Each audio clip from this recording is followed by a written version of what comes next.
session of the 20th Congress is hereby called to order. Senator Amy R. Marcos will lead the chamber in prayer. Yes. Thank you, Mr. President. Panginoon, minsan mo nang hinayaang bumaha sa daigdig. Lumikha ng arko ang iyong hinirang upang mailigtas ang magtataguyod ng iyong salita at kabutihan. Isinalba mo ang sangkatauhan upang magsimula muli. Binigyan mo ng pag-asa at pagkakataon ang tao. Hinugasan mo ang mundo at tinangay ang kasalanan nito. Ang bahang iyon ay pinagkaloob mo rin sa Pilipinas. Hindi para pasakitan ng Pilipino, kundi para tumambad ang katotohanan. Panginoon, gawin mo pong malaking bangka ang Senado. Arko ng bawat Pilipino. Isang bangkang may matibay na pundasyon at tiyak na direksyon. Katapatan sa bayan at mabilis na pagkilos sa katarungan. Hindi makakausad ang bansa, kundi tatapusin ang mga pagdinig kahit may ayaw marinig. Ikulong na kasi ang mga dapat ikulong dahil ito lamang ang papawi sa galit ng taong bayan. Pagtibayin niyo po ang demokrasya at hayaang magsalita ang bawat mamayan, bawat senador. Dahil ang kapangyarihang bigay ninyo at ng bayan ay pantay-pantay at walang mas nakakataas. Bigyan niyo po ng pag-unawa ang aming samahan na kung mabilis matapos ang bangungot ng flood control ay mas mabilis namin masosolusyonan ang malalim ng problema ng bansa, ang pagkain at presyong di naabot kaya ng sinuman, kuryente, kawalan ng trabaho ng iba't ibang mamayan. At Panginoon, ang kahit anong bangka ay lulubog kung kami mismo ang bubutas nito. Naway pangalagaan namin ang isa't isa. Bilang isang buong institusyon, proteksyonan at hindi ipagkanulo, bigyan ng pagkakataon at huwag busalan. Magkakaiba man ang layag, ay iisa lamang ang direksyon ng pagsagwan na mapunta ang bayan sa inyong mapagpalang gabay. Hinihiling po namin ito alang-alang sa mga Pilipinong nag-alay ng buhay sa bawat kalamidad at sa sigalot na lumiliyab na muli sa Mindanao. Naway, maisapuso naming mga senador na para sa kanila ang bawat desisyon at aksyon na aming gagawin. Kaawaan sana tayo ng Panginoon. Amen. The Secretary will please call the roll. Roll call of members. The Honorable Senator Aquino, Senator Cayetano Alan, Senator Cayetano Pia, Senator De La Rosa, Senator Ejercito, Senator Escudero, Senator Estrada, Senator Gatchalian, Senator Go, Senator Ontiveros, Senator Lacson, Senator Lapid, Senator Legarda, Senator Marcoleta, Senator Marcos, Senator Padilla, Senator Pangilinan, Senator Tulfo Erwin, Senator Tulfo Rafi, Senator Villanueva, Senator Villar Camille, Senator Villar Mark, Senator Zubiri. The Senate President is present. With 21 senators present, the chair declares, it's 22. With 22 senators present, the chair declares the presence of a quorum.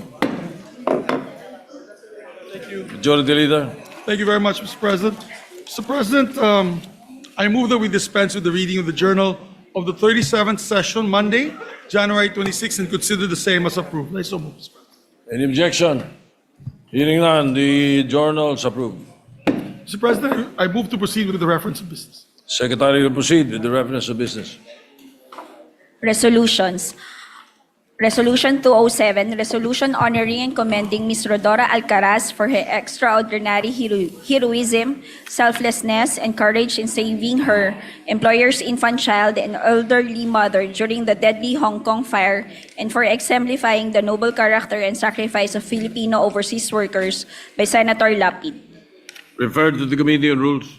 208, resolution honoring the life and legacy of Rosa Rosal, celebrated Filipina actress and humanitarian, and expressing the profound condolences of the Senate of the Philippines to her family and loved ones by Senator Lapid.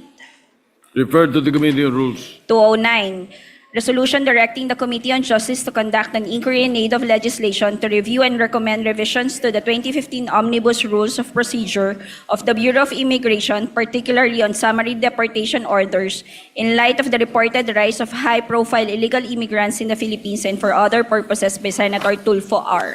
Referred to the Committee on Justice and Human Rights. 210, resolution commending and congratulating the Philippine contingent to the 33rd Southeast Asian Games in Thailand for ably representing the country and for winning 50 gold, 73 silver, and 154 bronze medals by Senator Estrada.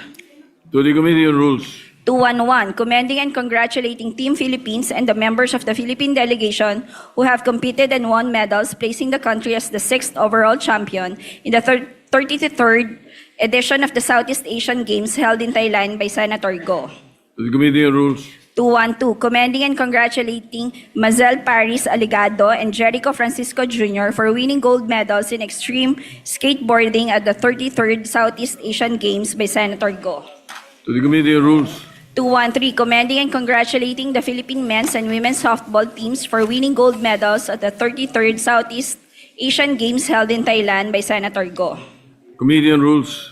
214, commending and congratulating the Philippine women's swimming team for bringing home the gold medal in the women's 4x100 meters freestyle relay event at the 2025 Southeast Asian Games held in Thailand by Senator Go. To the Committee on Rules. 215, commending and congratulating Justine Macario and Takiana Mangin for their gold medal victories in Taekwondo at the 33rd Southeast Asian Games by Senator Go. To the Committee on Rules. 216, commending and congratulating Filipina tennis ace Alexandra Alex Ayala for capturing the gold medal in women's tennis singles at the 2025 Southeast Asian Games held in Thailand by Senator Go. To the Committee on Rules. 217, commending and congratulating the Philippine triathlon team for sweeping all 3 gold medals in the women's, men's, and mixed relay events at the 2025 Southeast Asian Games by Senator Go. To the Committee on Rules. 218, commending and congratulating the Elrin Ando for winning the gold medal in women's 63-kilogram weightlifting event at the 33rd Southeast Asian Games held in Thailand by Senator Go. To the Committee on Rules. 219, commending and congratulating Denver John Castillo for bringing home the gold medal in the men's under-19 windsurfing event at the 2025 Southeast Asian Games held in Thailand by Senator Go. To the Committee on Rules. 220, commending and congratulating Gabriel Thomas Dinet for capturing the gold medal in the men's wrestling event at the 2025 Southeast Asian Games held in Thailand by Senator Go. To the Committee on Rules. 221, commending and congratulating Agatha Wong and Jones in so far winning gold medals in Wushu at the 2025 Southeast Asian Games held in Thailand by Senator Go. To the Committee on Rules. 222, commending and congratulating the Philippines men's baseball team for winning the gold medal at the 33rd Southeast Asian Games in Thailand by Senator Go. To the Committee on Rules. 223, commending and congratulating the Philippine men's and women's Gilas basketball team for winning the gold medals at the 33rd Southeast Asian Games in Thailand by Senator Go. To the Committee on Rules. 224, commending and congratulating the Philippine women's beach volleyball team, Alas Pilipinas, for winning the country's first ever gold medal in women's beach volleyball at the Southeast Asian Games held in Thailand by Senator Go. To the Committee on Rules. 225, commending and congratulating the Philippine men's national bowling team for capturing the gold medal in the 2025 Southeast Asian Games held in Thailand by Senator Go. To the Committee on Rules. 226, commending and congratulating Yumir Marshall for capturing the gold medal in the men's 80-kilogram boxing event at the 2025 Southeast Asian Games held in Thailand by Senator Go. To the Committee on Rules. 227, commending and congratulating Filipino athletes John Cabang Tolentino, Joquet de los Santos, Hossein Loraliana, Naomi Cesar, and EJ Obiana for bagging the gold medal in their respective athletic events at the 2025 Southeast Asian Games held in Thailand by Senator To Go. the Committee on Rules. 228, commending and congratulating Philippine men's esports Cebol team for capturing the gold medal in Mobile Legends Bangbang Esports event at the 2025 Southeast Asian Games held in Thailand by Senator Go. To the Committee on Rules. 229, commending and congratulating the Philippine women's football team for winning the country's first ever gold medal in women's football at the Southeast Asian Games held in Thailand by Senator Go. To the Committee on Rules. 230, commending and congratulating Aliyah Finegan, John Ivan de la Cruz, and Jasmine Althea Ramilo for their exemplary performance and gold medal victories in gymnastics at the 33rd Southeast Asian Games by Senator Go. The Committee on Rules. 231, commending and congratulating Peter Gross-Close for his outstanding performance and for winning the gold medal in the ice skating event at the 2025 Southeast Asian Games held in Thailand by Senator Go. The Committee on Rules. 232, commending and congratulating Dean Michael Rojas and Kimberly Ann Custodio for their gold medal victories in Jiu-Jitsu at the 33rd Southeast Asian Games by Senator Go. To the Committee on Rules. 233, commending and congratulating the Philippine Judo team and Chino C for capturing the gold medal in their respective judo events at the 2025 Southeast Asian Games held in Thailand by Senator Go.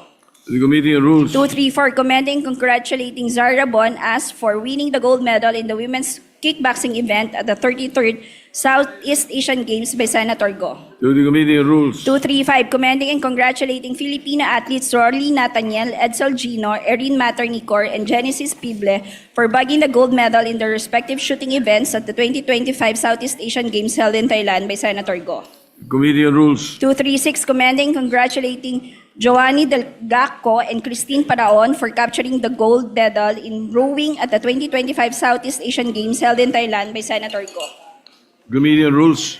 237, commending and congratulating Islay Erica Bomogao and LJ Rafael Yasay for their gold medal victories in Muay Thai at the 33rd Southeast Asian Games by Senator Go. The Committee on Rules. 238, commending and congratulating Filipino athletes Melvin Sakay, Samuel German, and Michael Ver Anton Comaling for bagging the gold medal in their respective modern pentathlon events at the 2025 Southeast Asian Games in Thailand by Senator Go. To the Committee on Rules. Congratulating and commending the Philippine delegation for placing sixth and bringing pride and honor to the country in the 2025 33rd Southeast Asian SEA Games by Senator Cayetano P. To the Committee on Rules. 240, congratulating and commending Filipino swimmer Kyla Noel Sanchez for her extraordinary 8-medal haul in the swimming events of the 2025 33rd Southeast Asian SEA Games in Thailand by Senator Cayetano P. To the Committee on Rules. 241, congratulating and commending Filipino tennis player Alexander Alex Maniego Ayala for her historic gold medal triumph in the 33rd Southeast Asian SEA Games, ending the nation's 26-year championship drought in women's single tennis by Senator Cayetano P. To the Committee on Rules. 242, congratulating and commending the Philippine women's national football team, the Filipinas, for historically winning the country's first gold medal in women's football at the 2025 33rd Southeast Asian SEA Games in Thailand by Senator Cayetano P. Referred to the Committee on Rules. 243, directing the appropriate Senate committee to conduct a review of Republic Act No. 9513, otherwise known as the Renewable Energy Act of 2008, and related policies with the end in view of strengthening the Philippines' renewable energy regime, addressing structural and regulatory bottlenecks hindering clean energy development, and drawing policy insights from the renewable energy model of Iceland, particularly in geothermal and hydropower development by Senator Padilla. Referred to the Committee on Energy. 244, directing the appropriate Senate committee to conduct an inquiry in aid of legislation into the compliance of sanitary landfills with RA number 9003, otherwise known as the Ecological Solid Waste Management Act of 2000, as well as other applicable laws, rules, and regulations, and to determine the adequacy of existing laws in addressing the growing volume of waste by Senator Marcos. Referred to the Committee on Environment. 245, congratulating and commending Alizon Ali Ruiz for her historic feat as the first Filipina open water swimmer to complete the 23-kilometer Bohol to Cebu Channel by Senator Cayetano P. The Committee on Rules. 246, commending and congratulating Philippine men's and women's softball teams for winning gold medals in the 33rd Southeast Asian Games in Thailand by Senator Estrada. The Committee on Rules. 247, commending and congratulating the Philippine women's football team for winning the historic first gold medal in football in the 2025 Southeast Asian Games in Thailand by Senator Estrada. The Committee on Rules. 248, commending and congratulating the Gilas Pilipinas men's and women's basketball team for winning gold medals in the 33rd Southeast Asian Games held in Thailand by Senator Estrada. To the Committee on Rules. 249, commending and congratulating the Alas Pilipinas women's beach volleyball team for winning the country's first ever gold medal in the sport in the 2025 Southeast Asian Games in Thailand by Senator Estrada. To the Committee on Rules. Majority Leader.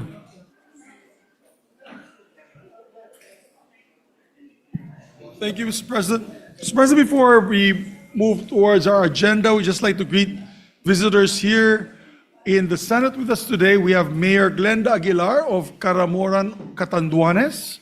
We have, of course, the education officials are here. Secretary Sani Angara, Yusek Fatima Panuntongan, Yusek Willie Cabral, OIC Yusek Carmela Oracion, OIC Yusek Edson Byron C., and Executive Director Jenny Hoxon. I believe they're here to present to us the EDCOM final report. Right, We also... Yes, go ahead, proceed. Yes, thank you, Mr. President. We also have a guest of Senator Pangilinan and Senator Bamakino, League of Organic Agriculture Municipalities headed by Mayor Roel Molina and Councilor Lorenzo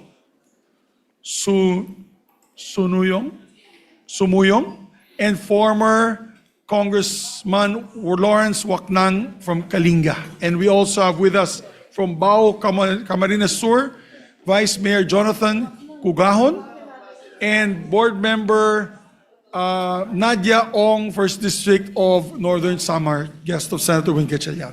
May we recognize them, Mr. President? Congrats and welcome them to the Senate. Thank you. We welcome all our guests to the Senate and the former Chairman of Finance, Secretary Sani Angara, and earlier the former Senate President, Coco Pimentel, was with us. So we welcome all of them back to the Senate this afternoon. Thank you, Majority Leader. Thank you very much, Mr. President. Mr. President, maybe we can ask for a minute suspension so that I think they're greeting the former colleague. Just a 1 minute. Session suspended.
I move for the additional Majority reference Leader. of business, Mr. President. Yes, Thank the you. additional reference of business, Secretary will proceed.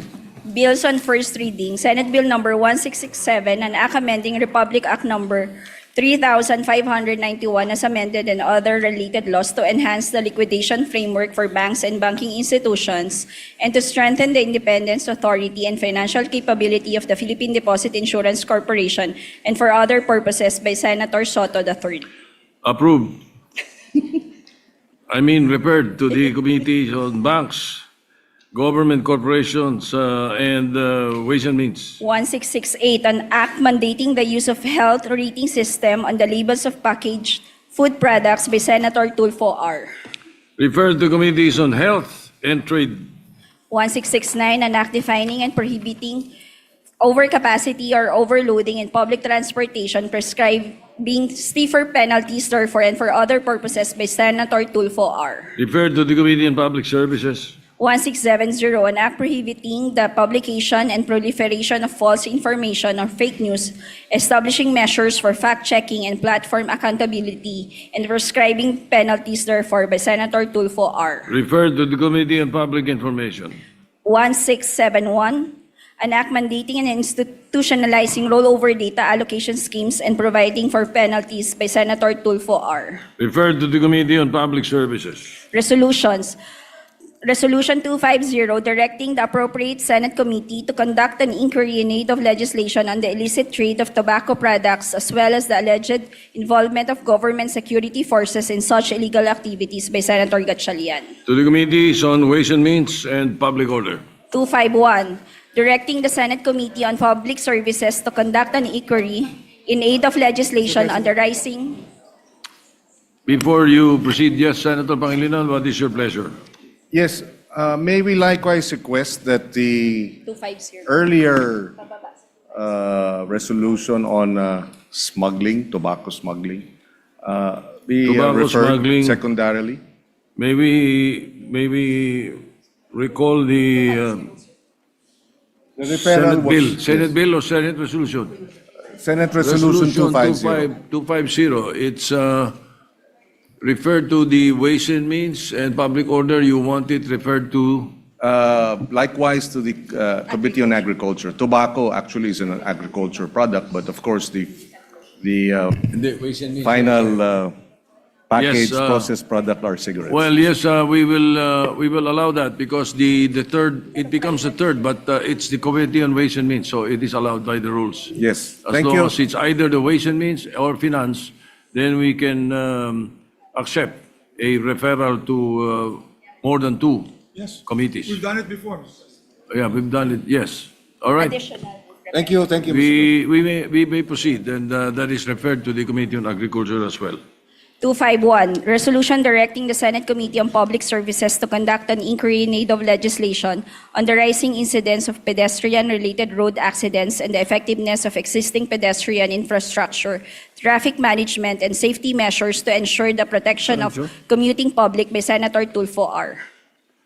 To the Committees on Public Services and Public Works. 252, resolution directing the Committee on Basic Education to conduct an inquiry in aid of legislation into the private-public partnership as a key strategy to address classroom congestion in the country by Senator Aquino.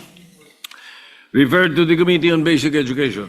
253, directing the Committee on Science and Technology to conduct an inquiry in aid of legislation into the challenges brought on by rapid technological advancements in the information technology business process management industry by Senator Aquino. To the Committees on Science and Technology and Labor. 254, directing the Senate Committee on Urban Planning, Housing, and Resettlement to conduct an inquiry in aid of legislation into the continuing housing insecurity and threats of displacement faced by urban poor communities and the implementation of government housing and resettlement policies by Senator Aquino. Referred to the Committee on Urban Planning, Housing, and Resettlement. 255, congratulating and commending the Philippine team and their coaching staff for their exceptional performance at the 33rd Southeast Asian Games, winning 50 gold medals, 73 silver medals, and 154 bronze medals by Senator Villanueva. To the Committee on Rules. 256, resolution expressing the sense of the Senate in condemning recent public statements issued by the Embassy of the of the People's Republic of China concerning Philippine officials and institutions, and affirming the right of the Republic of the Philippines to assert its sovereign rights in accordance with international law, introduced by Senators Pangilinan, Soto III, Lacson, Zubiri, Tulfo E, Hontiveros, Tulfo R, Gatchalian, Legarda, Ejercito, Aquino, Estrada, Lapid, Villar C, and Villar M. Referred to the Committee on Rules. Majority Leader.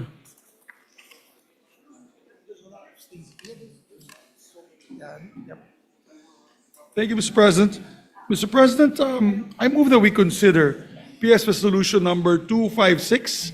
This is the resolution authored by Senator Pangilinan and several other colleagues. I'd like to ask, I so move, Mr. President, and then we can recognize. Any objection? Hearing none, the consideration of Senate Resolution 256 is in order. May I recognize the Minority Floor Leader, Mr. President. Minority Leader is recognized. Thank you, Mr. President. Magandang hapon po. Sir President, napaka-importante nung resolution na to, hindi lang dahil sa issue sa West Philippine Sea, but also because of many other issues, our economic ties, people-to-people ties, our OFWs in Hong Kong, in mainland China, in Macau. That's why the minority, through myself, wrote a letter to the majority leader and yourself for your consideration po, na rather than adopting the resolution, we call a committee hearing. I think napakalalim po ng issue na to, and it will be good for us and the public na malaman talaga natin kung anong talagang sinabi ni Commodore Tariela at ano yung palitan ng kuro-kuro. Having said that, while it's under consideration, I'd like to thank you and the majority leader for allowing na mag-sponsorship muna today. And it was a tradition in the 19th Congress that it's not a rule, it's a tradition na after the sponsorship, you give everyone a day or two before we go to interpellation and adoption. But in that day or two, if the majority would see it fit to call a hearing rather than going straight to interpellation, that would be in my view, best. But again, Mr. President, we rule by what is the pleasure of the majority. So we will submit sa wisdom of the majority. But may I put that on record na baka maganda na magkaroon tayo ng hearing about this issue. Thank you, Mr. President. We will, of course, seriously consider the recommendation of the Minority Leader. Thank you very Right. much, Mr. President. Mr. But President, just for the record, we have indeed made it a practice that when a bill is sponsored, we give it time for interpellations, a day or two thereafter. In the case of resolutions, usually we pass it the same day or after sponsorship. But in case of controversial resolutions or bills, we do give it some time. So I think the request is reasonable, quite Mr. in order. Yeah, Thank you, so Mr. President. Majority Leader. Therefore, I move for the previous motion and ask the Secretary to read the title of the measure. Ayun, no? But After na siguro. Yeah. maybe we can ask.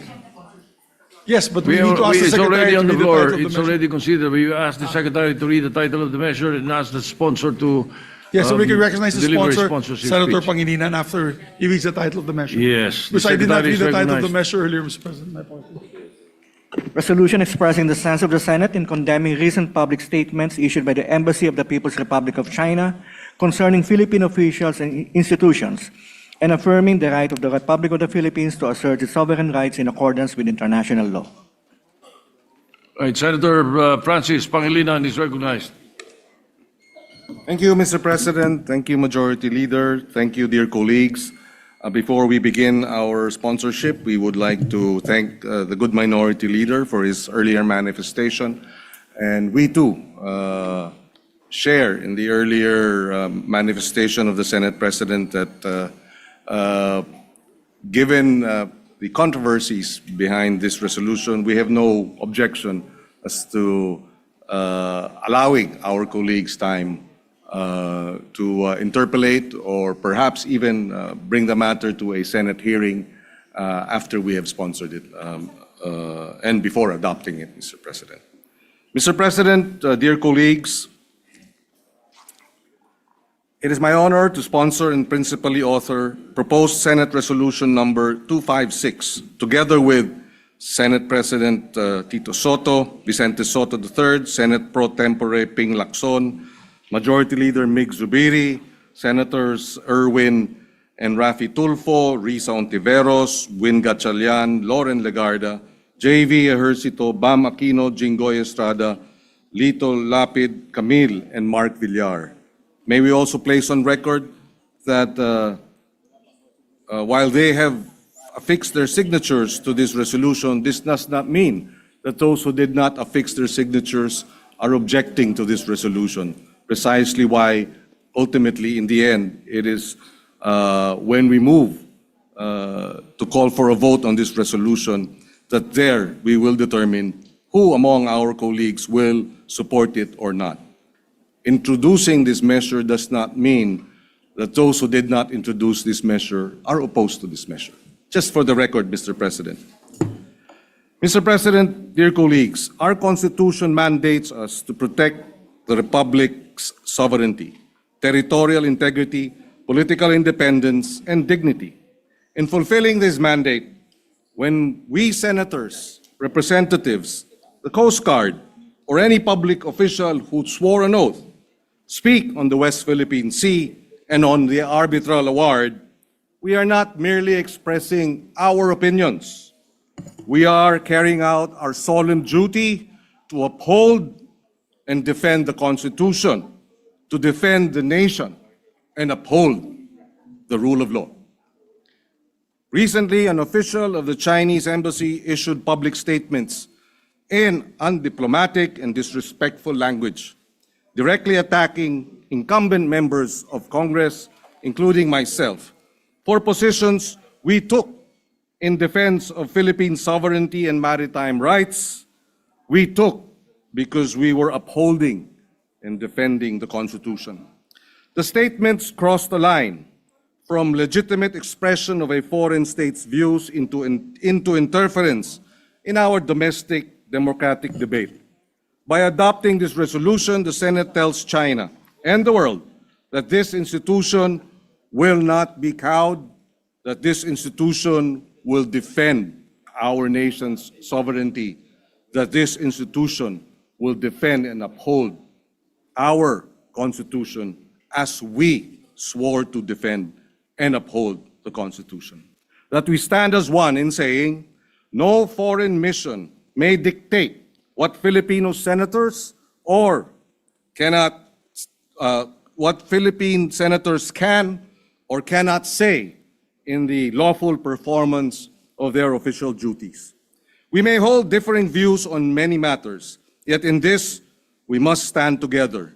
We uphold our officials when they speak on behalf of our nation, and we safeguard our institutions when they are disparaged by outsiders. Second, this resolution is addressed to our own Department of Foreign Affairs. We acknowledge that the DFA last night issued a statement expressing serious concerns over the escalating exchanges and has made, quote, firm representations to the Chinese side. This action responds directly to our call in the whereas clauses of this resolution that the DFA engage in the government of the People's Republic of China, quote, in accordance with international law and established principles of state relations, end of quote. But we must also note, while China has summoned our ambassador in Beijing over remarks made by Philippine officials at home, it is their embassy that has publicly disparaged our legislators, our officials of the armed forces, our officials of the Coast Guard, and questioned our motives, sought to restrict what we say in our territory. That imbalance must not be allowed. It is incumbent upon the DFA to protect the country's sovereign rights and, standing in the community of nations, do more, go further. Third, our resolution addresses China's embassy in Manila. We know this pattern. The harsh public statements against Philippine officials are part of a wider strategy to harass and to intimidate those who defend our maritime rights, to discredit our legal victory before the arbitral tribunal under UNCLOS and to reverse the reality that their 9-line claim an absurd position of claiming 90% of the West Philippine Sea and the South China Sea, or 500,000 square kilometers of our exclusive economic zone. We cannot allow this to pass. At sea, this strategy manifests as dangerous maneuvers, water cannon attacks, ramming and blockades against our vessels, and attacking our fishermen, harassing them in the West Philippine Sea. In words, it manifests as propaganda, disinformation, and now direct attacks against senators, Coast Guard officers, and other public servants.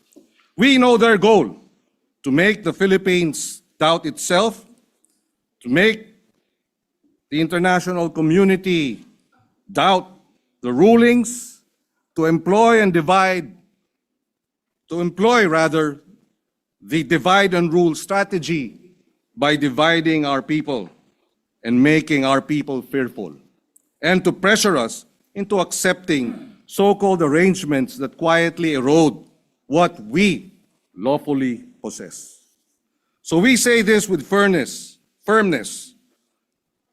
but without hatred. This is not the job of a diplomatic mission. The role of a diplomatic mission is, above all, to practice diplomacy, to assist nations in overcoming disputes, to clarify and to bridge differences. It is not to provoke, not to disparage, and certainly not to insult and threaten those who speak for their country. Despite everything, it is with optimism that we expect that the Embassy of China to return to that proper role. The arbitral award will not disappear. The 9-line has been rejected. That reality cannot be reversed by trolling, by insults, or by pressure. Accept that the international law, particularly the UNCLOS, of which China is a signatory to, applies to all member states, that all parties need to work toward mechanisms that respect every claimant's country's sovereign rights and legitimate interests. We also thank the international community for their steadfast support of the rule of law, affirming the arbitral award and the Philippines' sovereign rights, as well as rights over our exclusive economic zone, for consistently calling out China on its escalating aggressive behavior in the West Philippine Sea. Pero higit sa lahat, ang resolusyon na ito ay para sa buong sambayanan. Sa ating mga mangingisda na naapektuhan, tuwing nagsasalita kami sa bulwagang ito tungkol sa ating karapatan sa ilalim ng pandaigdigang batas, kayo ang aming ipinagtatanggol.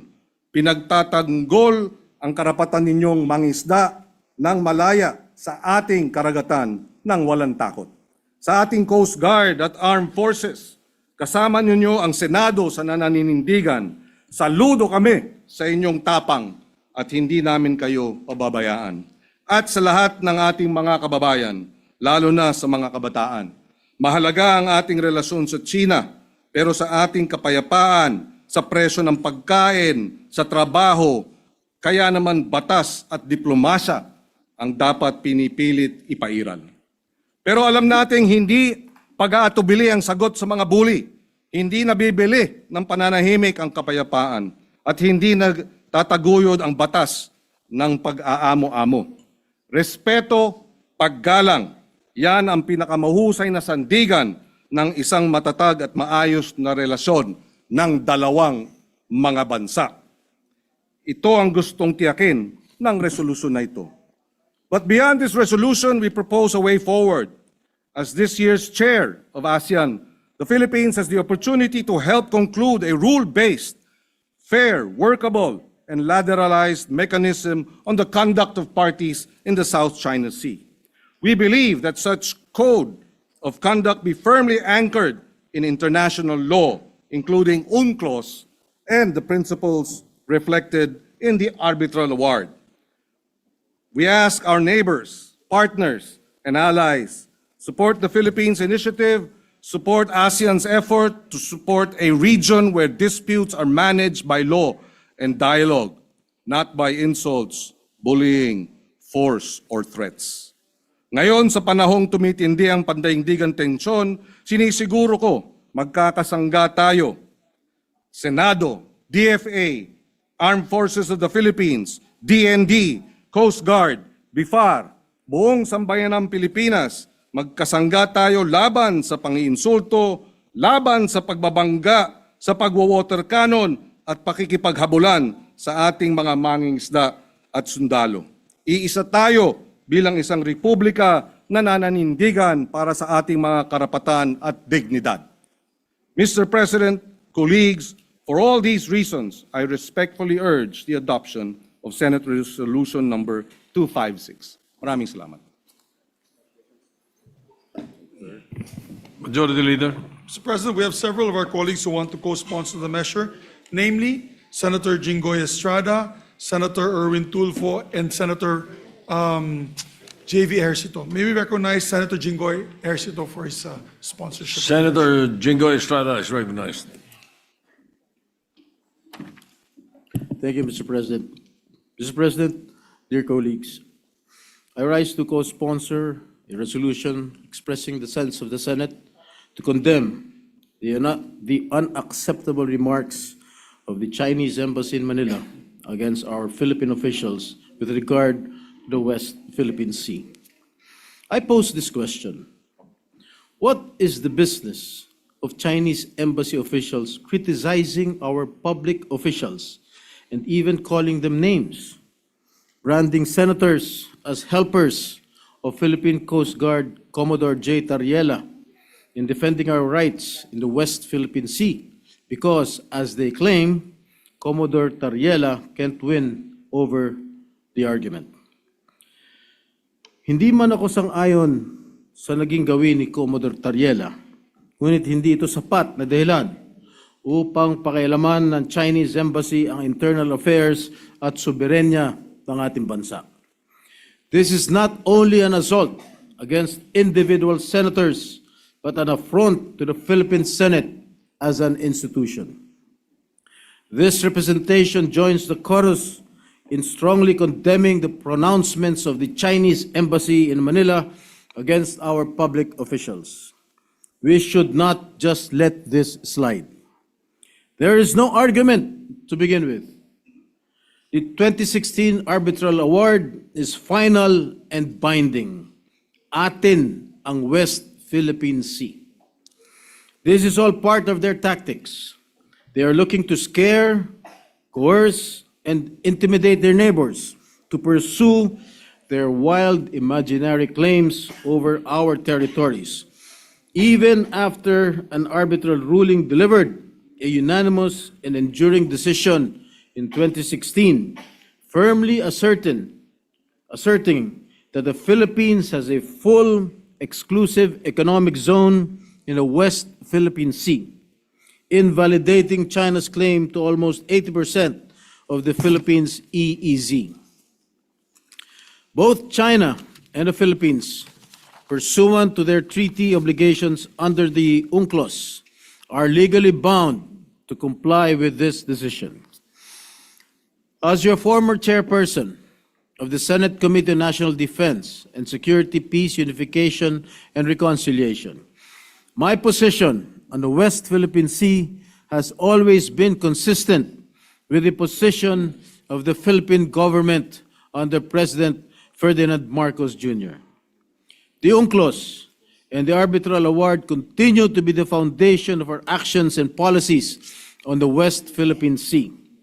But China had no respect for the 2016 arbitral ruling and for the international law, just as they had no respect to our fishermen, even water cannoning them, to the Philippine Coast Guard and the Philippine Navy patrols, and recently to the elected senators of this republic.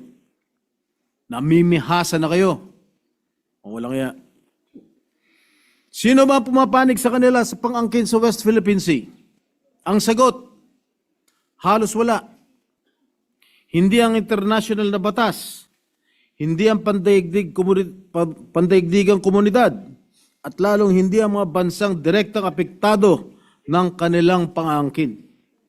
Ang tinatawag nilang historical rights ay hindi kinikilala ng modernong batas pandagat, at ang pagdidikta sa pamamagitan ng lakas o puwersa ay hindi nagiging katotohanan kahit idaan pa sa pananakot at mapanganib na maniobra. Kahit gaano pa kadami at kalaki ang kanilang barko at kahit idaan pa sa propaganda na walang basehan. Mr. President, we as a nation will continue to assert our rights under international law. Our kababayans deserve nothing less than a government that firmly stands its ground in asserting our sovereignty and defending our nation's interest. Mr. President, I repeat, atin ang West Philippine Sea. Maraming salamat po. Thank you, Majority Leader. Next to sponsor, Mr. President, is our distinguished colleague, Senator Erwin Tulfo. Senator Erwin Tulfo is recognized to co-sponsor. Thank you, Mr. President.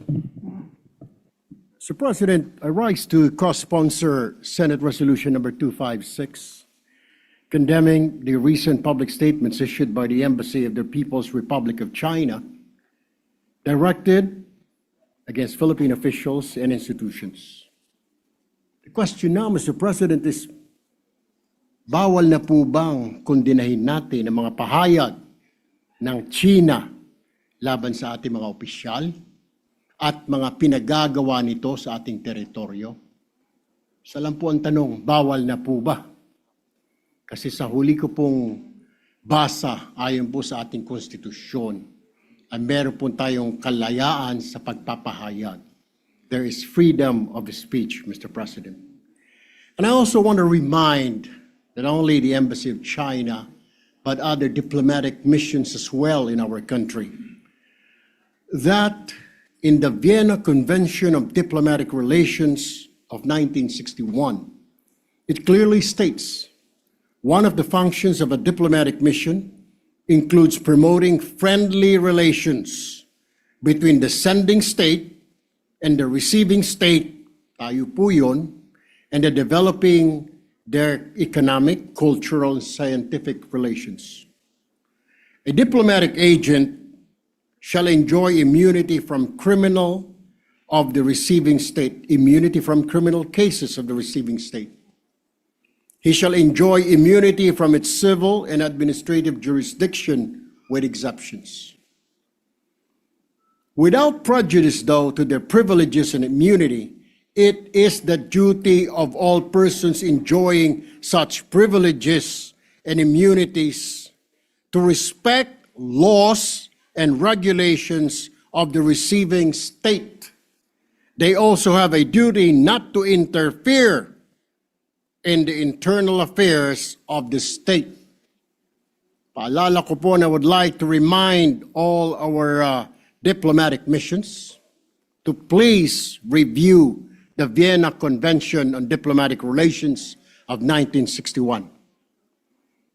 Mr. President, malinaw din po sa Section 7, Article 2 of the 1987 Constitution that in our relations with other states, the paramount consideration shall always be national sovereignty, territorial integrity, national interest, and the right to self-determination. For years, the Philippines has acted with restraint and good faith. We have pursued peaceful negotiations. We have exhausted legal remedies and diplomatic processes. We have chosen dialogue over confrontation, law over force, and cooperation over conflict.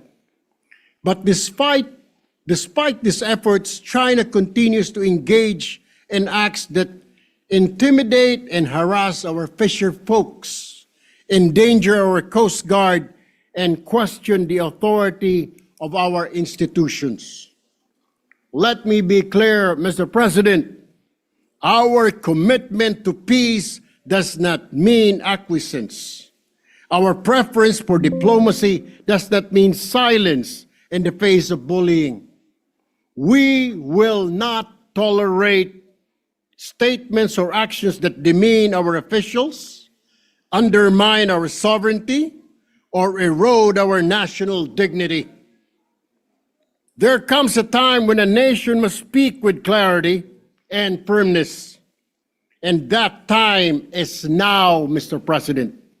It is time to stand for our country, to defend our people, and to assert peacefully but firmly that the Philippines will not be treated as less than an equal.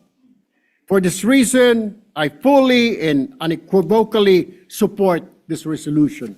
Maraming salamat po, Ginoong Pangulo.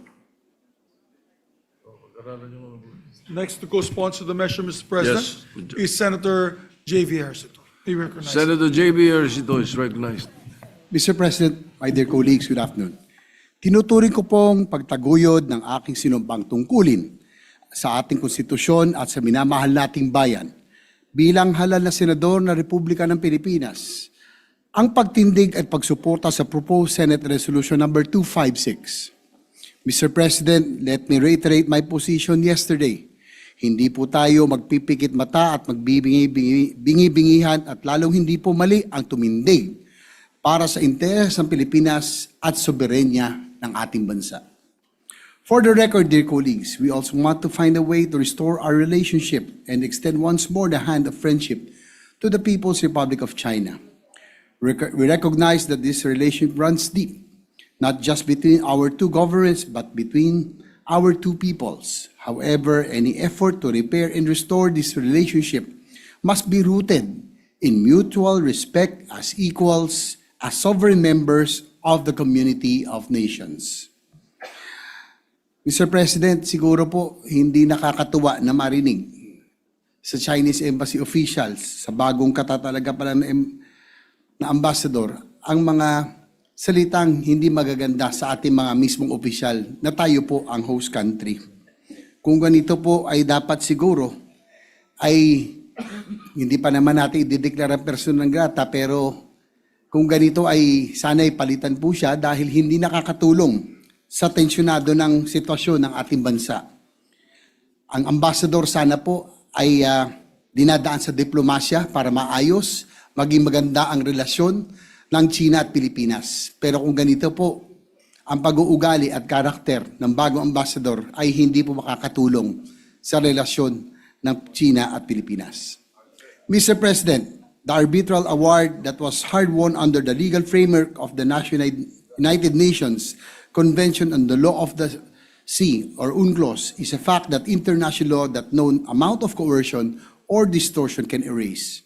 And our friends of the People's Republic must come to understand that asserting our rights as a sovereign nation is not provocation, nor is it a duty that will shirk from even in the face of forceful intimidation. Tinataguyod po natin ito para sa mga mangingisdang Pilipino na halos araw-araw hinaharap ang pananakot ng pambobomba ng tubig ng mga dambuhalang barko ng mga dayuhan para lamang makapangisda sa sarili nating karagatan. Para din po ito sa ating po mga Coast Guard na binubuli ng mga mas malalaking barko mula sa China. Kasama po ninyo ang representasyong ito at ang inyong Senado sa matatag na pagtindig para sa bandila, para sa bayan. Dahil ang sa Pilipinas ay sa Pilipinas at hindi natin kailanman isusuko ang ating kasarilan. Maraming salamat po, Ginoong Pangulo. Mr. President, Majority Leader. we have two other colleagues. Senator Tulfo would like to insert for the record his sponsorship of the measure, as well as Senator Lauren Legarda. Both will insert to the record. Senator Tulfo and Senator Lauren Legarda. Lauren Legarda. Yes, Mr. President. All right, so inserted into the records. And we'd like to recognize our distinguished Deputy Majority Floor Leader, Senator Risa Ontiveros, to also give a manifestation. Senator Risa Ontiveros is recognized.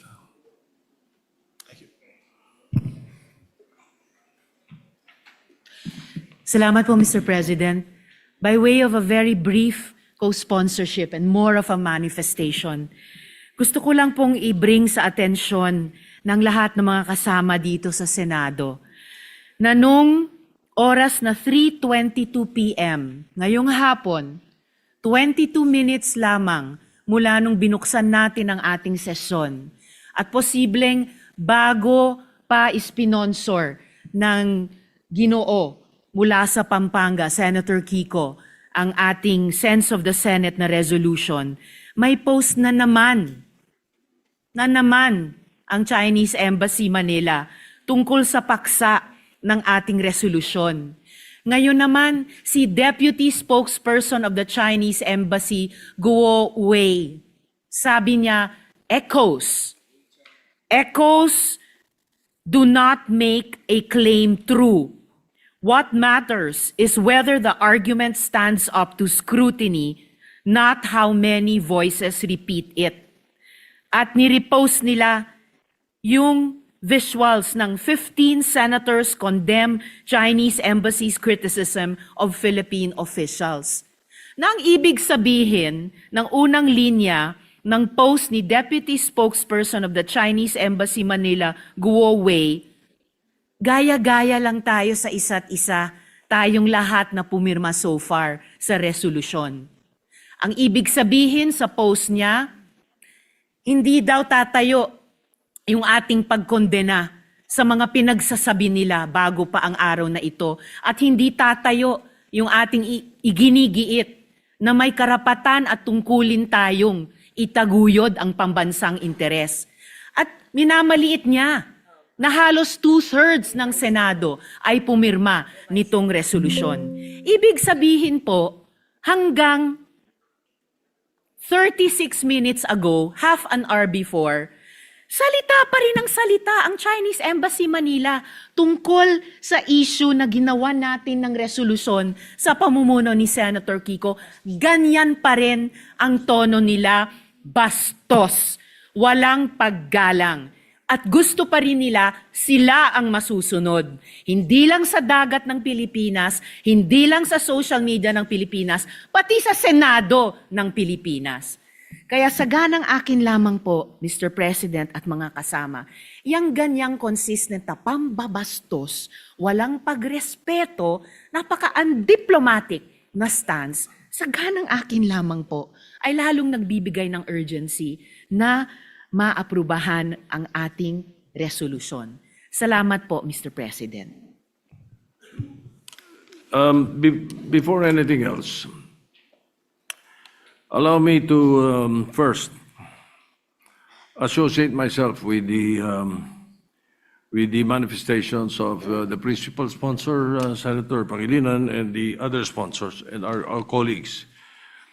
Secondly, yes, we will be perhaps studying the resolution, but in the same light, I suggest that we study the possibility of declaring that particular person a persona non grata. And that is very, very serious when the Senate does that. So I suggest that the Committee on Rules study the possibility. Senator Lacson is recognized. Thank you, Mr. President. This is a point of clarification, and I'd like to address this to the distinguished sponsor of the resolution. Did I hear you correctly when you said that you were amenable to holding committee hearings in relation to this resolution?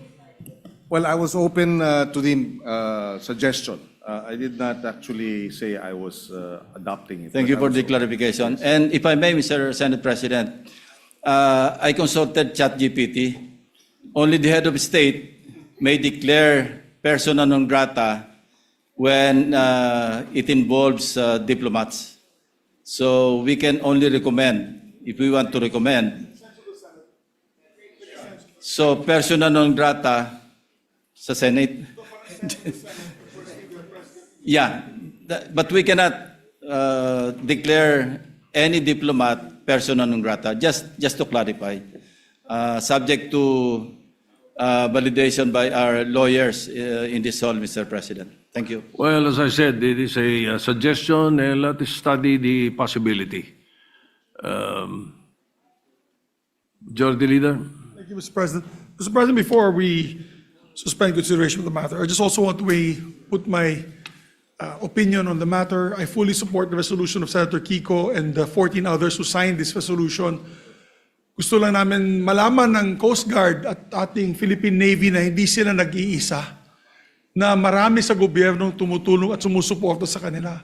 At sa tingin ko, buong bansa, kung magpa-survey po tayo, 90%, Mr. President, maybe 90+% of the Filipinos support our Coast Guard in protecting our islands that have been declared internationally 256 that we can take up on another day, maybe tomorrow, and start the debate, Mr. President.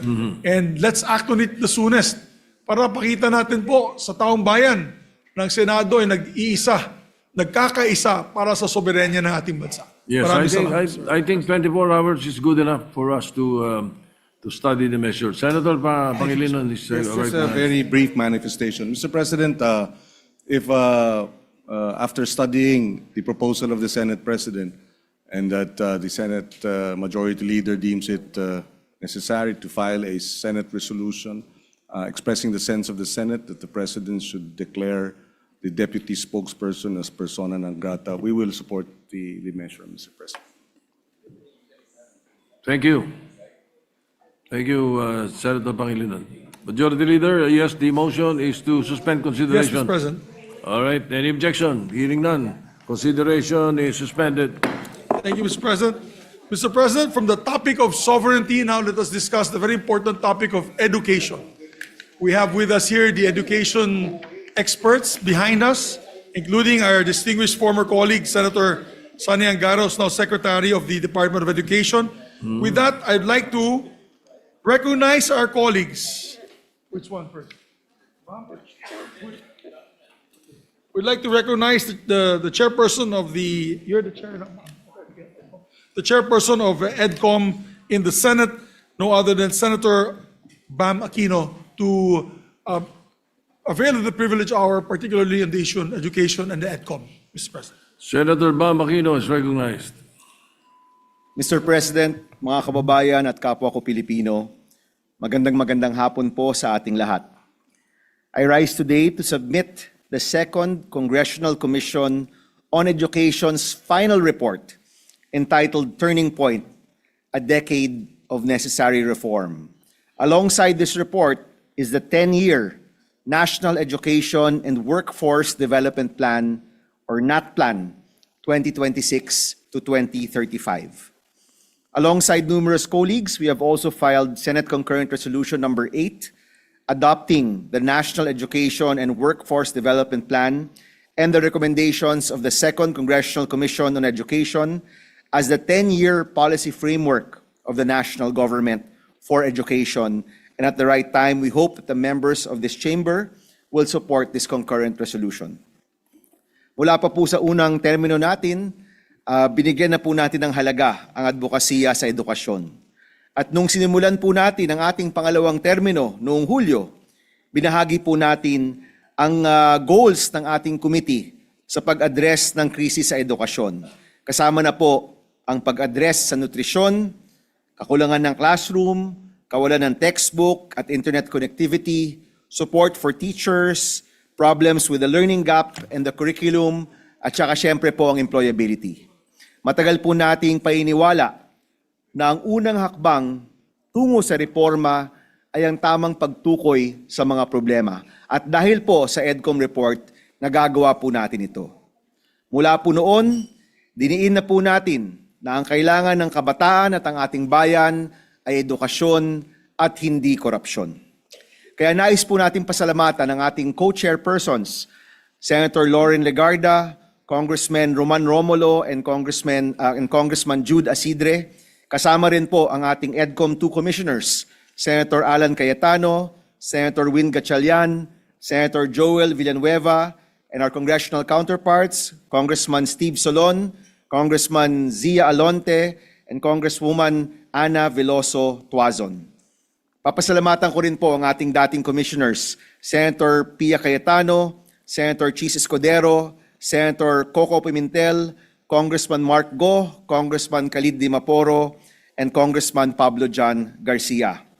Siyempre po, nais rin po natin magpasalamat sa EDCOM team led by Executive Director Dr. Carol Mark Yee, alongside the EDCOM Advisory Council and the Standing Committee members.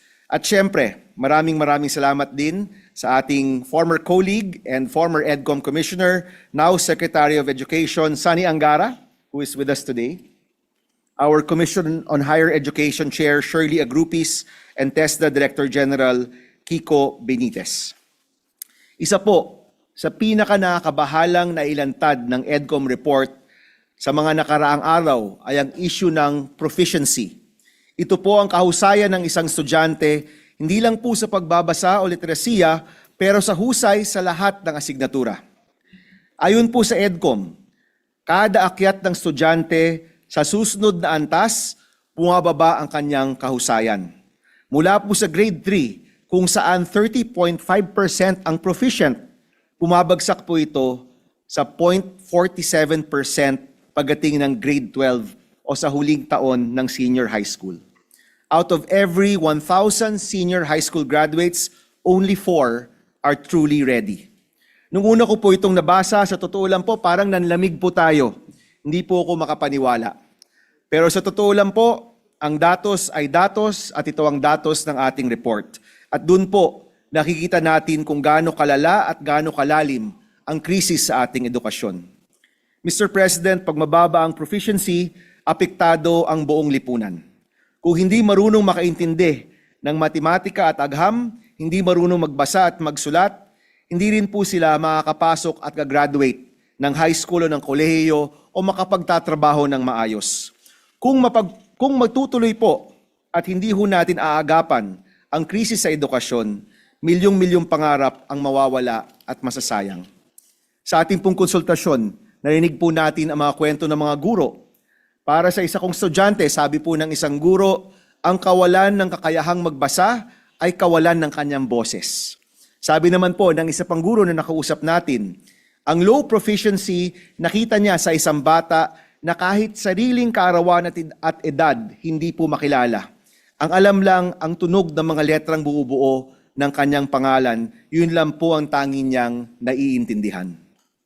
Ayon po sa EDCOM at sa ating konsultasyon, ang low proficiency rates ay tumutukoy sa malalim na issue sa sistema ng ating edukasyon. These low proficiency rates are indicative of the overall magnitude of our crisis in education. Oo, nagkapandemya, pero aminin na po natin na itong kalagayan ng ating edukasyon ay dahil rin po sa pagpapabaya. Hindi lang po ng isa o dalawang tao, kundi nating lahat. Sa pagpapabaya at maling prioridad na nagdulot po nito. We must face this head on. Oras na po para baguhin ang sistema na hindi gumagana at simulan ang mga solusyon sa mga isyong sumasalot sa ating edukasyon. Huwag po nating sayangin ang oportunidad na ito. Siguraduhin natin na mahusay at mabisa ang implementasyon ng pinakamalaking education budget sa ating kasaysayan at ng mga reformang pinagalaban po natin para tuloy-tuloy ang reforma at pondo, hindi lang po para next year, but for the next 10 years. Mahalaga po, natutukan natin ang implementation ng 10-year NAT plan na nagsisilbing gabay and whole of nation, whole of government approach para solusyonan ang krisis sa edukasyon. Yung NAT plan po isang roadmap at nasa atin po para tahakin ito. Nasa ehekutibo, nasa legislatura, nasa mamamayan, guro, estudyante at mga magulang. Nasa atin po para sundan ang roadmap, bigyan ng tamang pondo at importansya at siguraduhin ang implementation po nito. Sa tulong ng NAT plan bilang gabay, tutugunan po natin ang mga pangailangan ng mag-aaral sa bawat antas ng kanilang pag-aaral. Sa early childhood or kinder to grade 3, sapat na nutrisyon para tugunan ang malnutrition at stunting.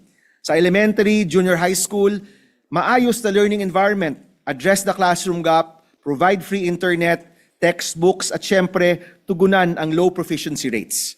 Sa senior high school students, TechVoc students sa ilalim ng TVET, at mga gagraduate ng college, suporta sa school-to-employment program. Sa higher education, tamang implementasyon ng libreng kolehiyo para magkaroon ng siguradong trabaho. Ilan lang po yan sa mga priority na makikita sa NATPLAN at napakahaba po sa totoo lang ng listahan. Pero naniniwala po ako na may pag-asa pa rin. Kahit ganito po ang nakikita nating datos, meron naman pong pag-asang nakikita din. Unang-una, nakamit po natin ang pinakamalaking budget para sa edukasyon sa kasaysayan ng ating bansa. Of course, headed by our Chairman of Finance, Senator Gatchalian. 1.34 trillion pesos para sa edukasyon, para sa classrooms, nutrition, textbook, libreng kolehiyo, at subsidiya at allowance ng mga estudyante.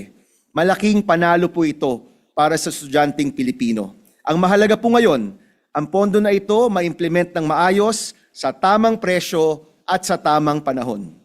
Pangalawa, tuloy-tuloy po yung pagpasa natin ng mga reformang kinakailangan. Just yesterday, we passed on third reading the Classroom Building Acceleration Program.